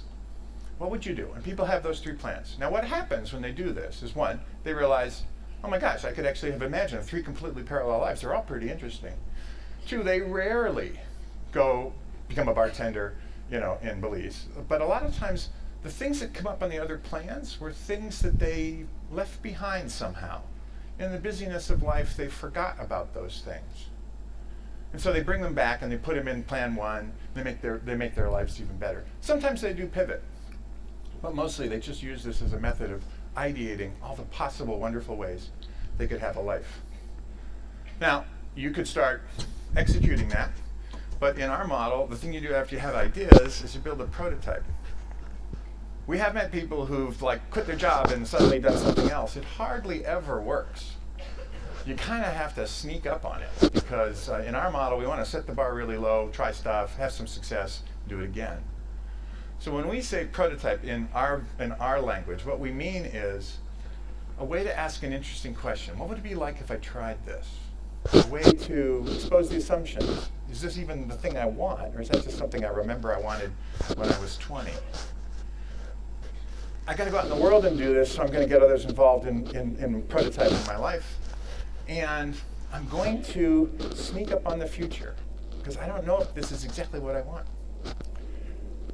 The 2 kinds of life design prototypes, one we call a prototype conversation. William Gibson, the science fiction writer, has a famous quote, "The future is already here, it's just unevenly distributed." So there is someone who's a bartender in Ibiza. He's been doing it for years. I could go meet him and have a conversation, he or she. Somebody else is doing something else I'm interested in.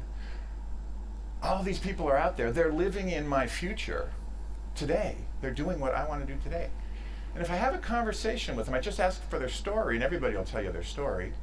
If you buy them a cup of coffee, they'll tell you the story. And if I hear something in the story that rings in me, we have this thing we call narrative resonance. When I hear a story that's kind of like my story, something happens.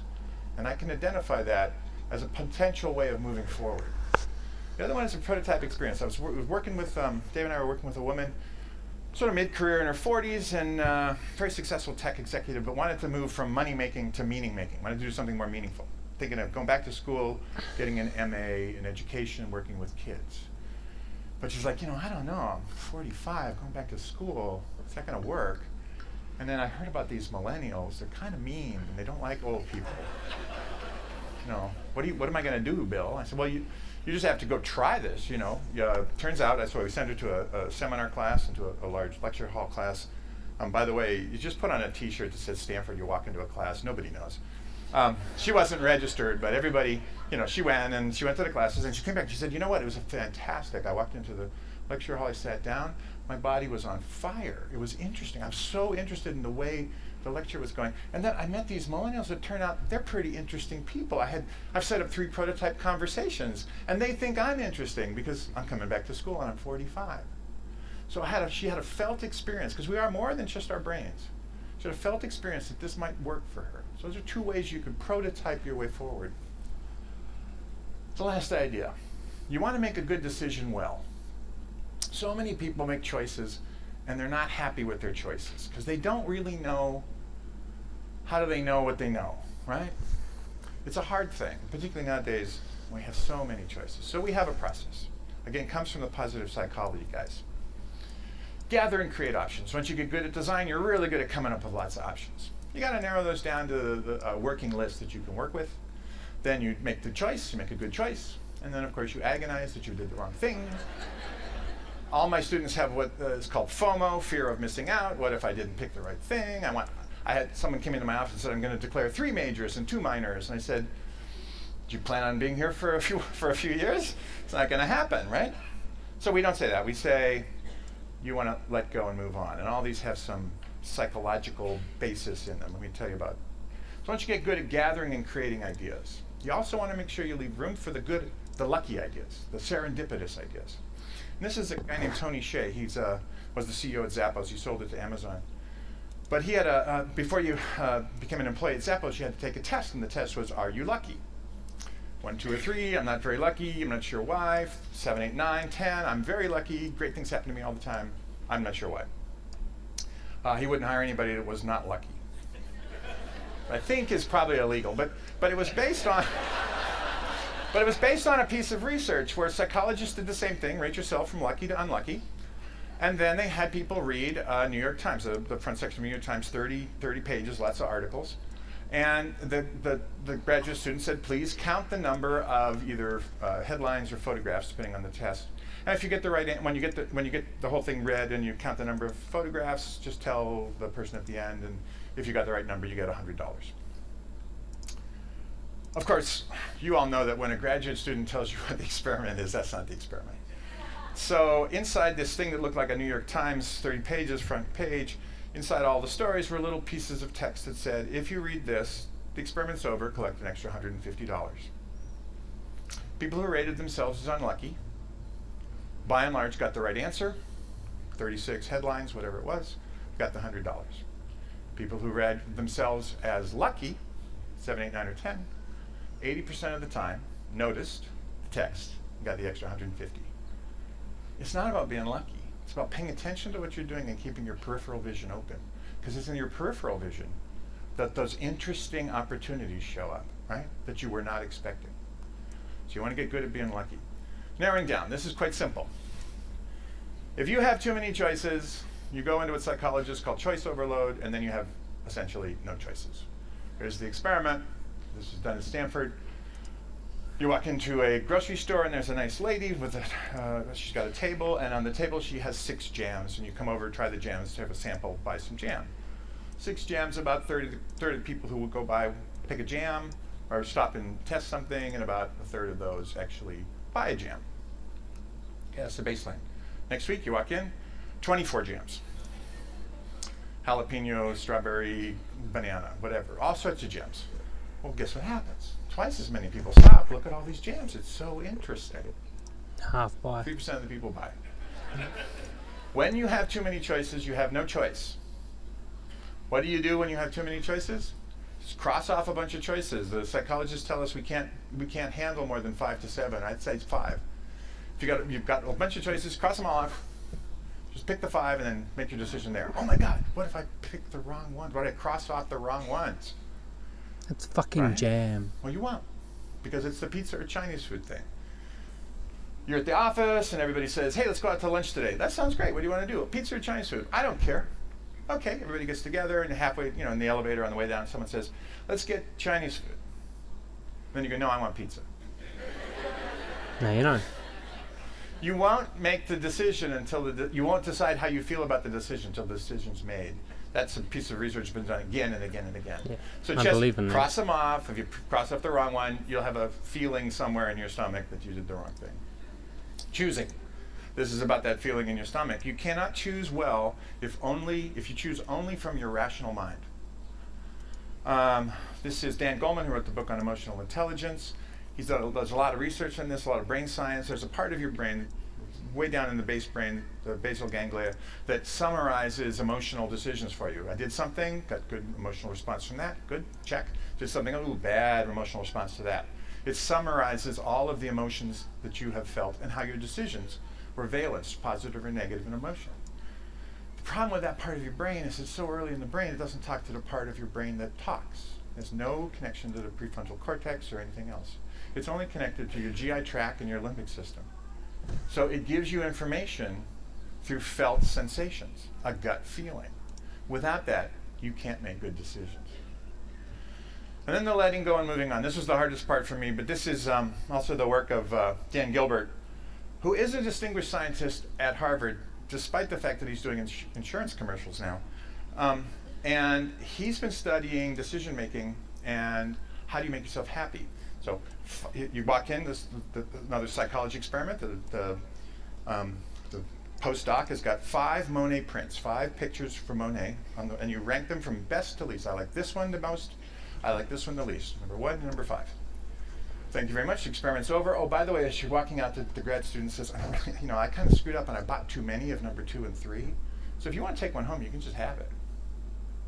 2 conditions. In one case, take it home and have it, but don't bring it back because I'm kind of embarrassed, and just keep it. You can't exchange it. Second condition, I got lots of these. If you don't like the one you picked, you can swap it back and pick another one. And of course, everybody picks number 2. It's a little better than number 3.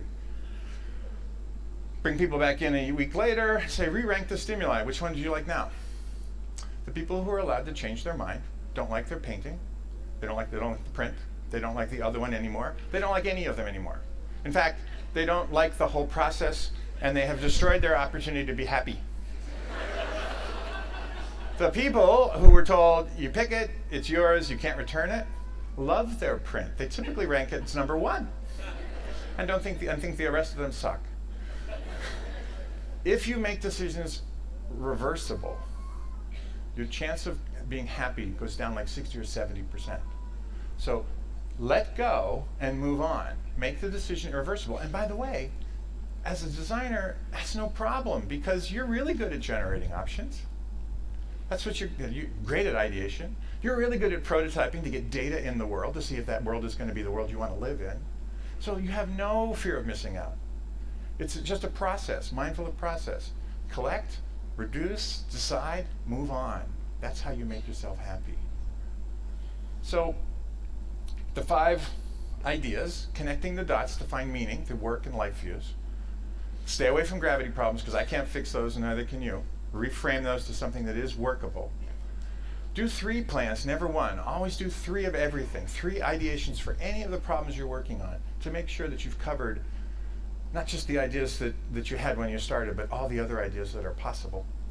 Prototype everything in your life before you jump in and try it, and choose well. There's no point in making a good choice poorly. Choose well, and you will find that things in your life are much easier. And you can do this. We know you can because thousands of students have done it. 2 PhD studies have been done in the class that demonstrate higher self-efficacy, lower dysfunctional beliefs. It's a fascinating process to watch people who don't think of themselves as creative go through this class and walk out saying, you know what? I'm a pretty creative person. What David Kelly calls creative confidence. So we know you can do it. Thank you very much. It's simple. Get curious, talk to people, and try stuff. And you will design a well-lived and joyful life. Thank you. Interesting. Got some interesting ideas in there too.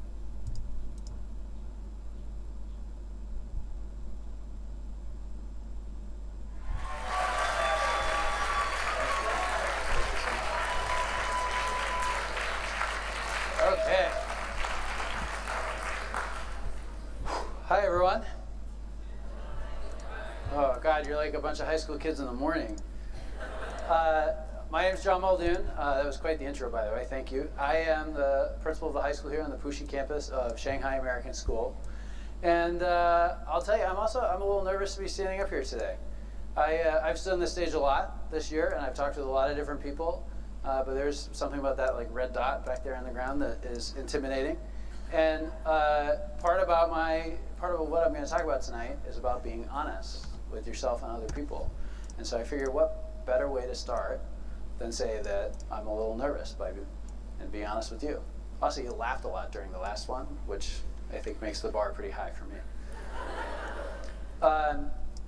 So here's the thing. I'm going to talk to you a little bit about, and there's a disclaimer here, in a very unscience-y way, okay, about the brain and about being very intentional about what you allow to take up space in your brain and the kind of course that you chart for yourself.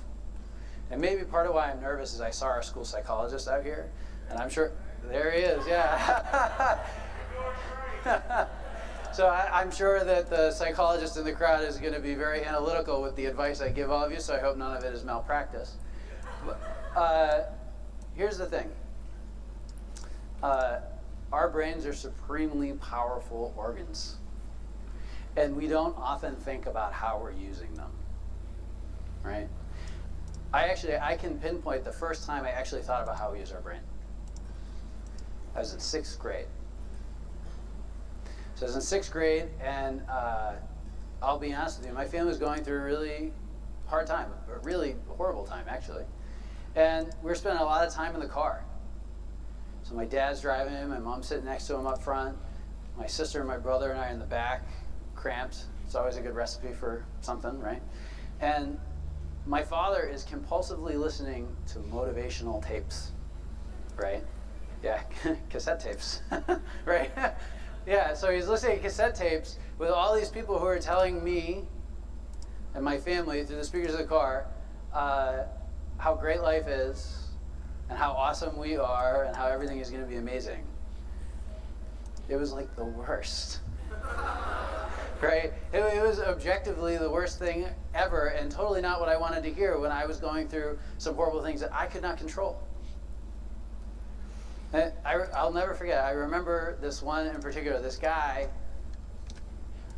I should ask my dad if he still has the tape. So this guy says that the key to happiness is to talk to yourself. But not just like talk to yourself, right? To say like really great things to yourself. He's like, you should wake up every day. And it sounded so ridiculous, I actually listened to it, right? He's like, you get up every day and you go to the mirror and you look at yourself and you're like, you look good. Today is going to be awesome. Right? And he said if you do this all the time, you'll actually get little voices that develop in your head that say nice things to you all day long. And so here I am, I'm like 11 or 12 years old, and I'm like training your brain to get little voices that talk to you all day long. Yeah, like I'm pretty sure that's the mark of something not good, right? I mean, I can't tell you how many fights we had about this as a family, mostly started by me, right? Like, why can't we just listen to the radio like a normal family? But I'll never forget it. Part of it is because we were going through what was probably the darkest chapter of my father's life. And he chose to listen to somebody tell him good things. It was a choice he made. I didn't understand that back then. So if you fast forward a little bit, I had just become an assistant principal in my life, right? So I guess we're fast forwarding a lot. I'm feeling pretty good. And I find out that my favorite teacher ever, my 6th grade social studies teacher, is retiring. So I'm like, I'm going to stop by and see him. That day I drove to the school. I didn't tell him I was coming. I just went. I don't know why I did. He was my favorite teacher. He helped me through so much in that same time period in my life when I went through so much. So I just walked. No one stopped me. It was amazing. I walked right down the hallway, right to his old classroom. He's still there like he always was. Right? I open the door and I go in. And he looks up at me and he goes, "Holy hell." Well, actually, that's not what he said. I can't tell you what he said on this stage, but he said something like that. And he comes over and he gives me this big hug. And he says, "John Muldoon, I can't believe you're still alive." Right? And I'm like, are you confusing me with another John Muldoon? But he wasn't. And actually the truth is that he was right. We talked a lot about it. He only knew me at that time period in my life. I'll tell you, I was so angry, right? And our parting thought, he left me with. So he's not around anymore. It's a little sad to think about. But the parting thought that he left me with was how proud he was of seeing me and how happy I seemed. Because he said in over 35 years of teaching, he had never met an angrier kid than me. And it's kind of funny, but it's also kind of tragic that I remember him so fondly, and I think about, that's his memory of me. Of like all the anger. Anyways, the change didn't happen overnight for me. If you fast forward a little bit, or actually rewind from when I became an assistant principal, I was in 9th grade, I was in high school, things were still not going well for me. I was actually angrier than I had been in 6th grade, which is saying something. I didn't have any friends. I mean, I was so isolated. My grades were awful. Like, I am not ashamed to tell you, I was just about to fail out of high school by the middle of the year, of my freshman year. And I had this history teacher, another history teacher, that took an interest in me, right? It's probably my second favorite teacher. Maybe why I became a history teacher myself, actually. And he was like a Jedi, right? Like, I owe this man my life. He conducted what I can only call psychological warfare on me. He got me so angry that he tricked me into wanting to do well at school. I don't know how he did it. Like, I think about it now, I have no idea how it happened. But it did. And please do not underestimate the magnitude of this transformation. I was talking with my counselor about how I was not going to be coming back to school next year if I didn't turn things around, right? And all of a sudden I was getting all A's and B's. And I was being nicer to people. And I actually maybe was working my way towards making friends, right? Like, actually, yeah, or whatever. The transformation was so severe, my father sat me down and he asked me if I was on drugs, right? Like, and that's pretty messed up when you think like, son, you know, your grades have just gotten really good. And, you know, it looks like maybe you have some friends now and you're not so miserable to be around. Are you on the drugs? Right? Like, that's actually how it went. But this rosy period of my life was not destined to last because, as I think everybody here knows, you really can't trick a halfway intelligent teenager into doing something they don't want to do for too long. And so by the end of the year, the gig was up, and I had this huge confrontation with this teacher, which, like, if we're being honest, was not smart on me to pick a verbal fight with a, like, Jedi psychological warfare mind master. But I left the year feeling so angry and deflated and confused. And thinking, though, is the key word. I left the year thinking, like, how did this happen? And I was thinking about it because I was so angry at myself, actually, that I had let him trick me. And so I didn't know it at the time, but I was in search of an epiphany. And I wish I could tell you that it happened and it was amazing and it was like this moment that changed everything right away and it was on top of a mountain and, right? But that's actually, it's not how it happened. I was at work at this like horrible summer job. And it wasn't something that happened and changed my life right away. But I'm standing there, I'm at work, and this mom comes in with this little kid. And he's got one of those like little Matchbox model cars, right? You know what I'm talking about? So he's got this little Matchbox car. And I hope you're ready for this. It was a model of my dad's old car.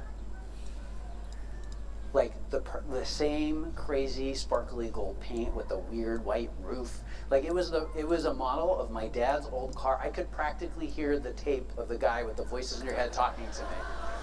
Right? Like my brain hurt when I saw that car.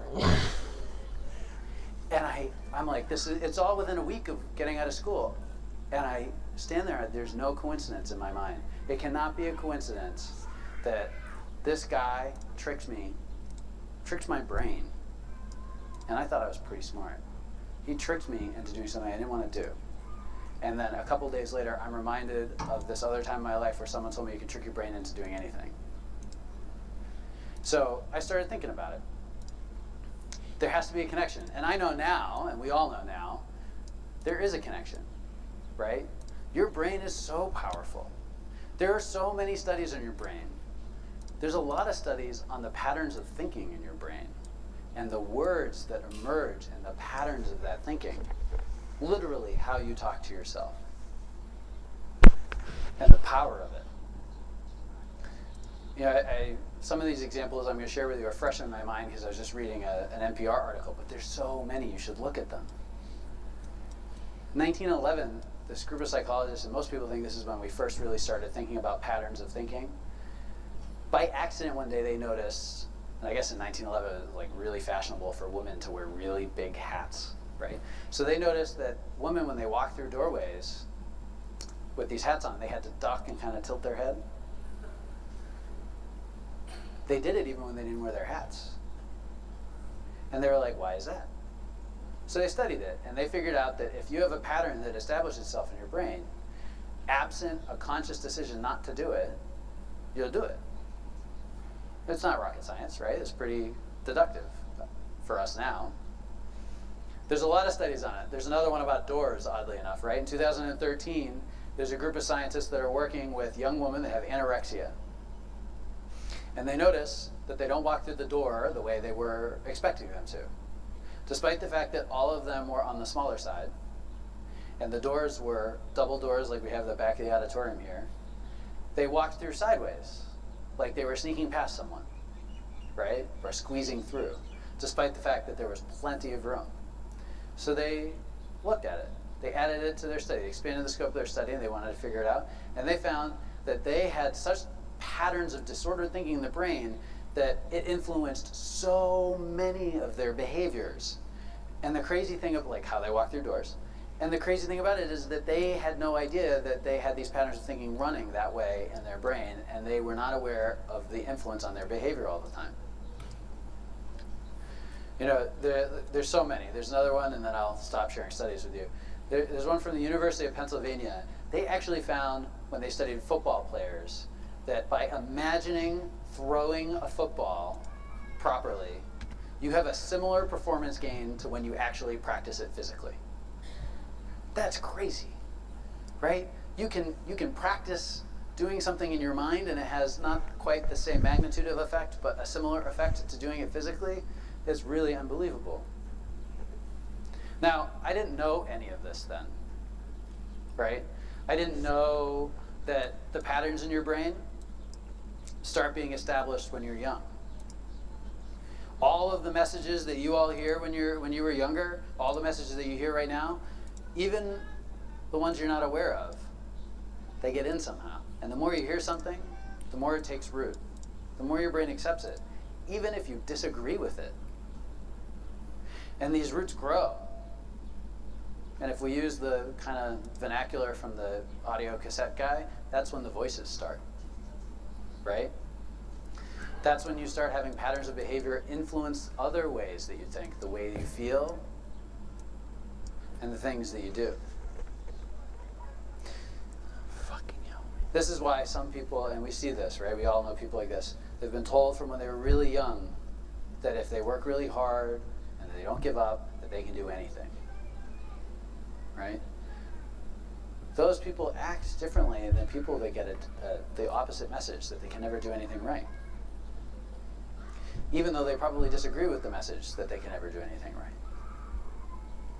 Take it another level, and this is when, like, thinking about it, I wonder if I've really lost my mind sometimes. The voices in your head, if that's what we're calling them, they talk to each other. They're having a conversation in your head. I'm a visual thinker, so I like to think about it like a speed dating event, right? We're in a big auditorium, and all these little like positive and negative patterns of behavior are moving from table to table, talking to each other. And what happens is when they're interacting with each other, the positive patterns lessen the effect of the negative patterns. The negative patterns lessen the effect of the positive patterns, right? It's incredible. I mean, it makes sense, but it's incredible. And this, when you like look at it on a macro level, is why someone who's supremely positive bounces back from bad news much faster than someone who's not. They are less fazed by a setback in their life because they have a lot of other positive thought processes that counteract the negative impact of it. It doesn't make them less likely to understand what's happening, but they feel differently about it, and they might act differently. The converse is true, right? The sweet, sweet joy of an unbelievable moment in life might be fleeting for someone that has predominantly negative thought patterns. Anyways, I didn't know any of this when I was 15, right? But I had listened to a lot of motivational tapes back in the day. So here I am going to conduct an experiment, I decide, on myself. We have a scientist out there, right? He's like shaking his head, no, you can't conduct an experiment on yourself. But I was 15, right? I'm using the word experiment and research very loosely. And so I decide I am going to get cool. Right? But not just like cool, like ridiculously cool. And here's the thing, like it's really hard to believe I wasn't cool in high school, right? My students are telling me this right now. But the truth of the matter is, I was so not cool. And I knew it.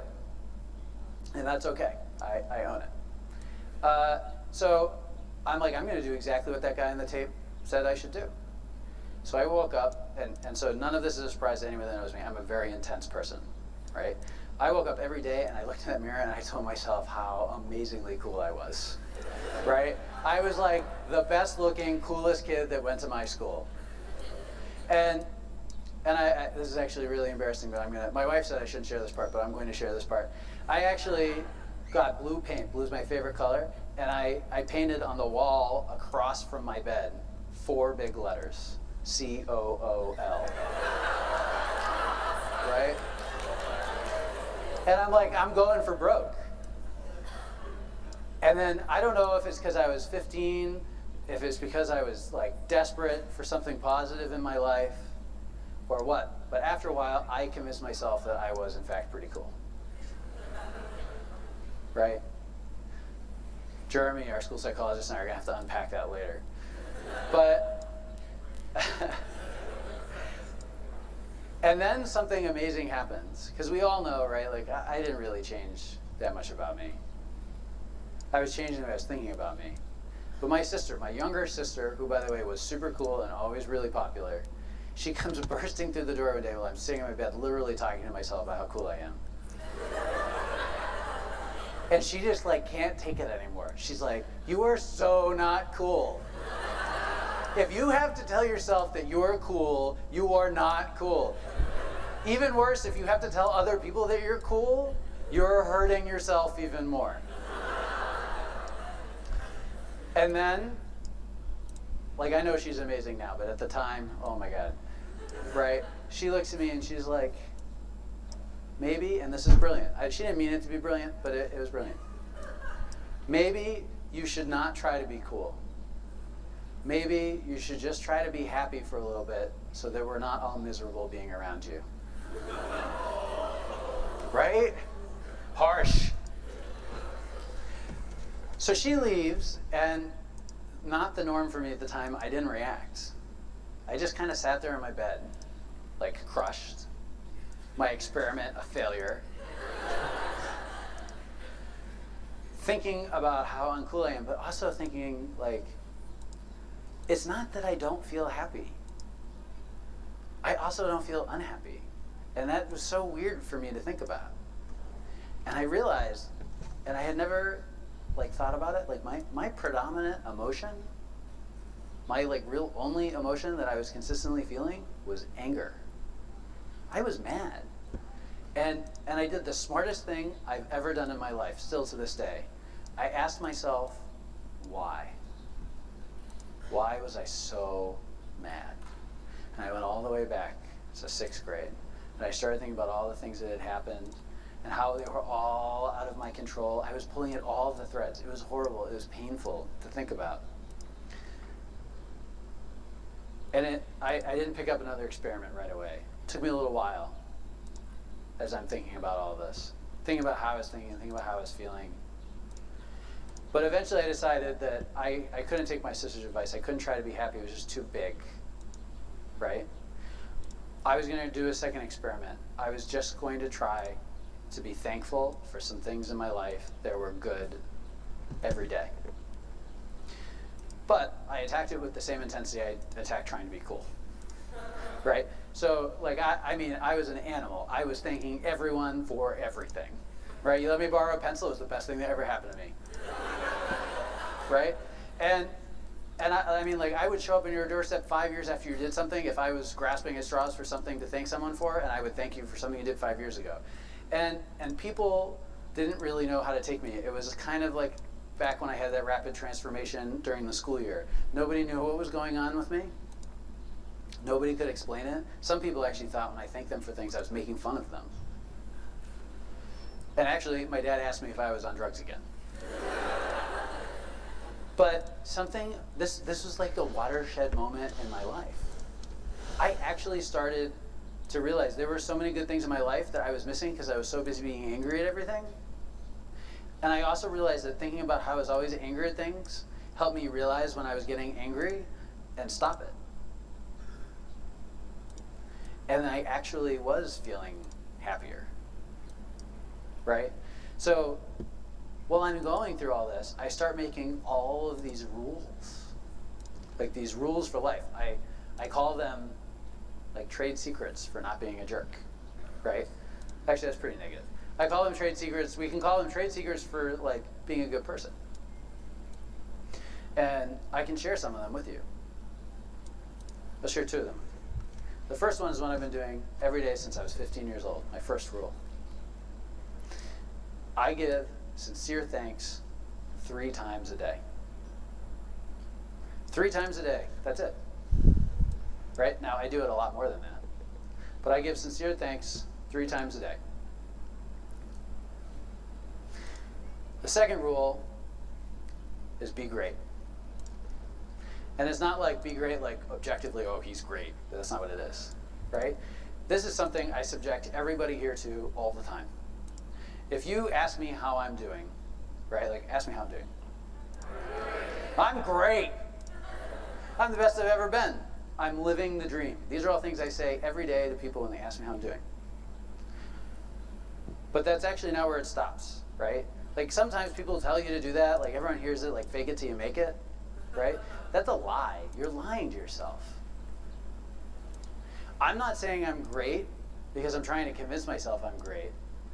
I respond so over the top, so positive, because that's a signal to me.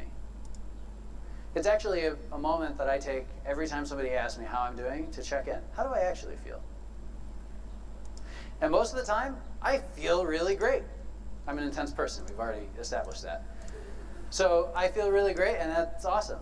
99.9% of the time, I'm not lying to you. 0.1% of the time, I don't know. I say I'm great. I might not actually feel great. I might take a second, and I might look at you, and I might say, actually, I'm not feeling great. And depending on how well we know each other, I might say more, I might not. I don't know. But think about how many times a day you are asked how you are, or what's up. That's how many times a day I think actively about how I'm feeling and why I'm feeling it. And next step, what am I going to do about it? Because if we don't actively manage these patterns in our brain, they manage us. And if you don't think about how you're going to do that, if you don't have a system or something that works for you, you're just letting it go. You're just letting things happen. I couldn't, clearly, right? We saw where that got me in my life. I couldn't do it. So there's a couple things that go with this, right? I told you this is a very unsciencey way to approach it, right? Scientists actually have a way that behavioral scientists have a way that they talk about this. And I never say them in the right order, so I have a flashcard. What they actually say is that the first thing you do is that you have to identify emotion in the pattern, right? You have to recognize you're having it. You have to put a name on it. I'm angry, I'm sad, I'm whatever. The second thing is you have to source it. It's not enough just to say I'm angry. Why are you angry? Where is that anger coming from? You have to pull at those threads. It's not easy. It takes time. It's pretty painful sometimes. The next thing you have to do is identify what you actually want to be. If you're sad, do you want to be happy? That's also not so easy sometimes. And then the next one, and this makes it sound awfully like you're a computer, you have to consciously manage the way you think about that thing and the pattern that controls those things in your brain so that you like overwrite the bad pattern with the good pattern. Old pattern with the new pattern. And that's how you go about changing the way your brain works. From a very unsciencey person telling you in a very unsciencey way. I used to call this mind over matter, right? That was like my mantra when I was growing up. Mind over matter. Today's gonna be great, I'm gonna make it great. But I don't call it that anymore. I call it being your own coach. I think that's much more accurate. We all deserve a great coach in our life. We should start with ourselves. It's hard work. Being a coach is really hard work. I've coached a lot of things in my life. To do it well, it's really hard. Anyone can be a coach. But to be a really great coach, the kind of coach you want, that's a lot of work. You want to be your own coach? Forget it. It's a full-time job. But it's worth it. I mean, my 6th grade teacher thought I was going to die before I was 30. That's horrible. I used to teach 6th grade. I never thought that about any of my kids, even the ones that I was really worried about. So this isn't a system for everyone. This is what worked for me. The power of your brain is undisputed. You can't just let it do its own thing. You need to think intentionally about what's going on in there. And you also need to be aware there are a lot of critics to what I'm talking about right now, right? There's a lot of critics for all the resources out there. There are people that say that you're deceiving yourself when you do this. It's not really honest. I have 2 answers for that. Go fuck yourself. The first answer is that this is all about honesty. It doesn't work if you're not honest, right? If you wake up every day and you're just trying to be cool, right? Or you tell yourself that you're great when you're not, and you don't think about why you're not really great and how you really feel, it doesn't work. So the deception critique doesn't hold up for me.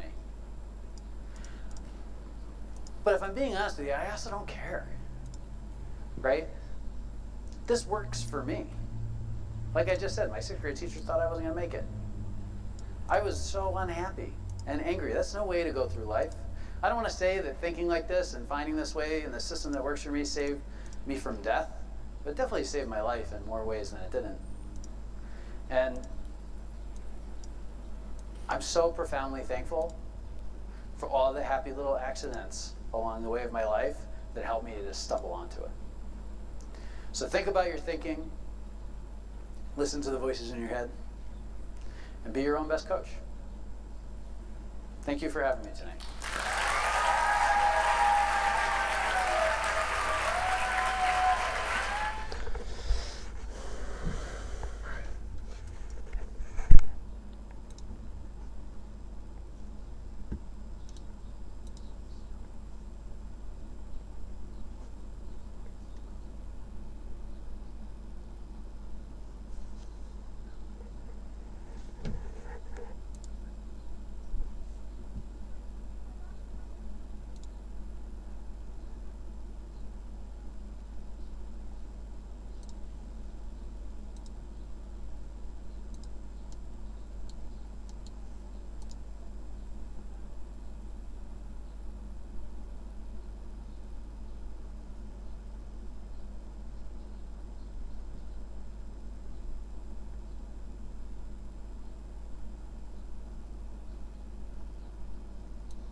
In this video, learn how to improve your trading psychology, specifically how to handle that frustrating P&L killer, FOMO. Hi, I'm Mike Bellafiore, co-founder of SMB Capital, and we're a proprietary trading firm located in Midtown Manhattan. And I'm also the author of the trading class of One Good Trade and the playbook. In this video, Dr. Brett Steenbarger, our trading coach at our firm, and trading coach for top hedge funds and institutional traders, teaches how to handle FOMO. Dr. Steenbarger presents at our prop firm for our prop traders actionable ideas to mitigate this P&L killer with one's trading. Let's get to work on sharing these important trading lessons from our prop desk in New York City so you can grow your trading account.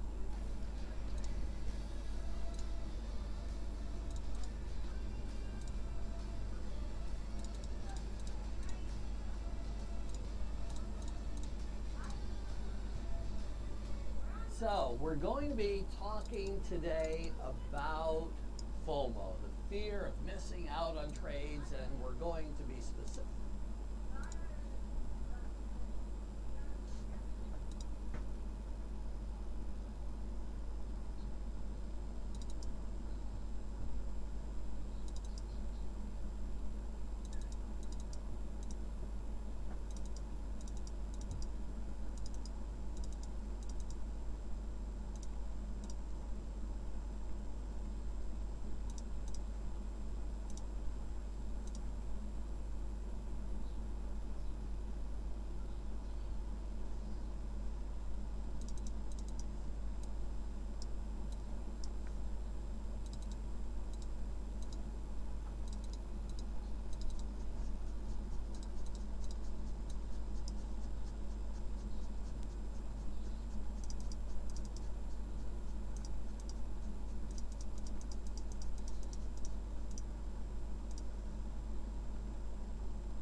Oi, come here!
strategies for overcoming FOMO.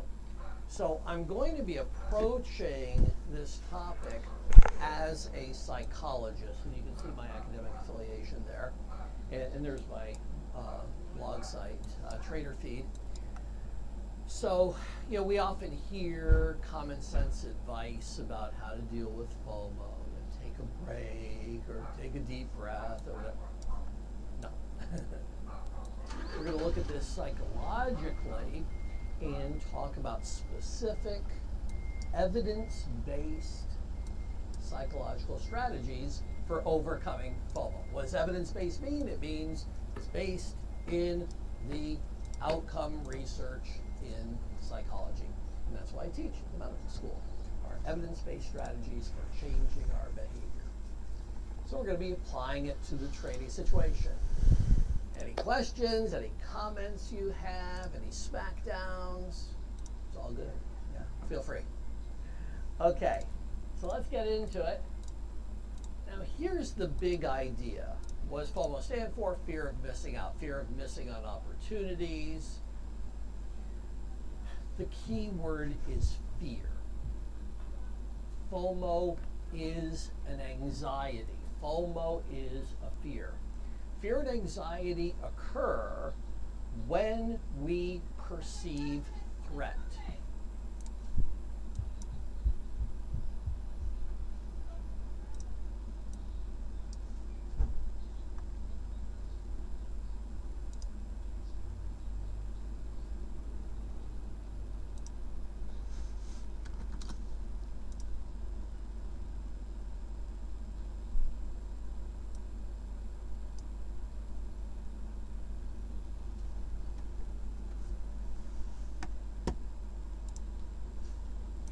The problem, this is a very important concept, the problem is not that we have missed a potential trading opportunity.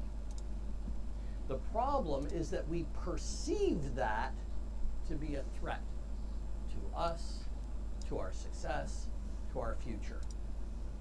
So once something becomes a threat, we go into stress mode, and literally our brains respond with what's known as a fight or flight response. We're priming ourselves for action. How do we do that?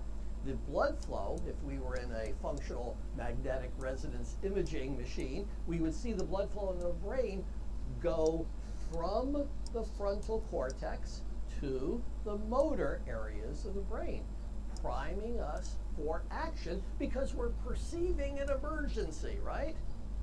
Now, what goes on in the brain's frontal cortex?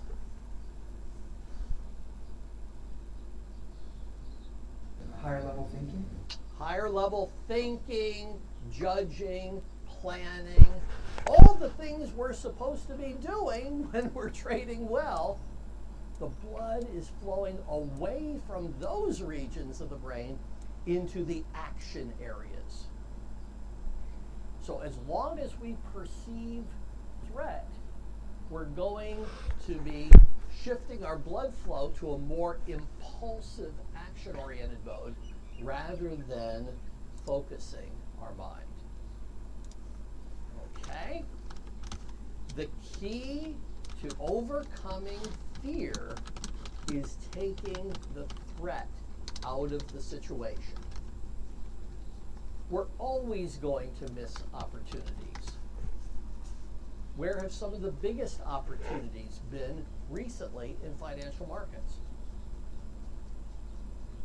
Crypto? Yeah, in crypto. Some big opportunities in certain commodities. European power.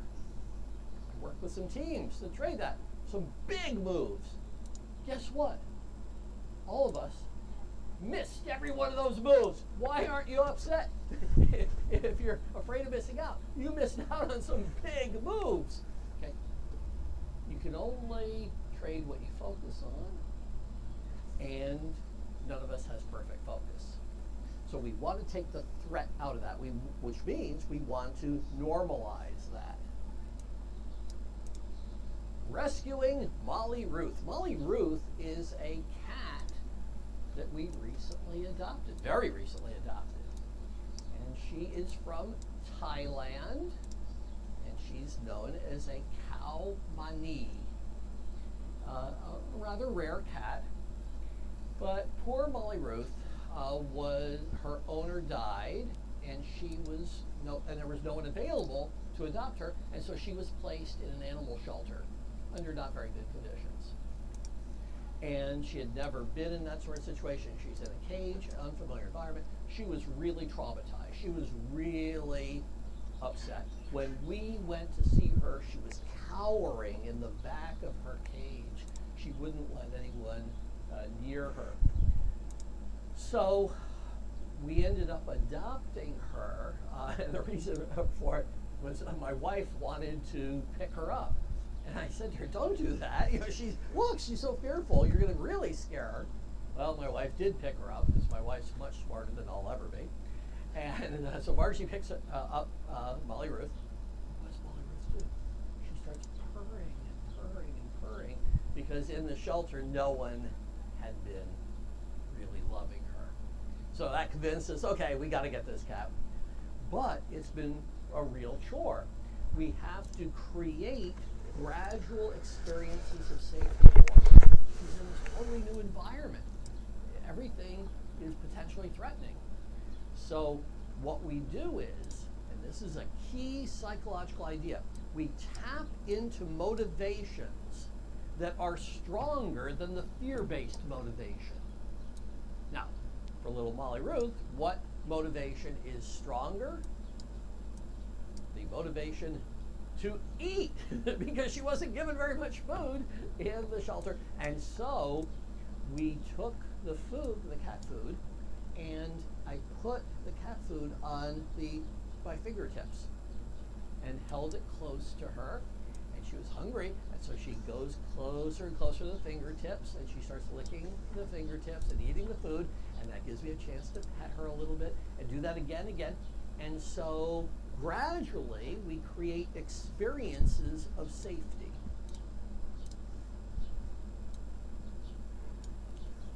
I'm gonna gap for a bit.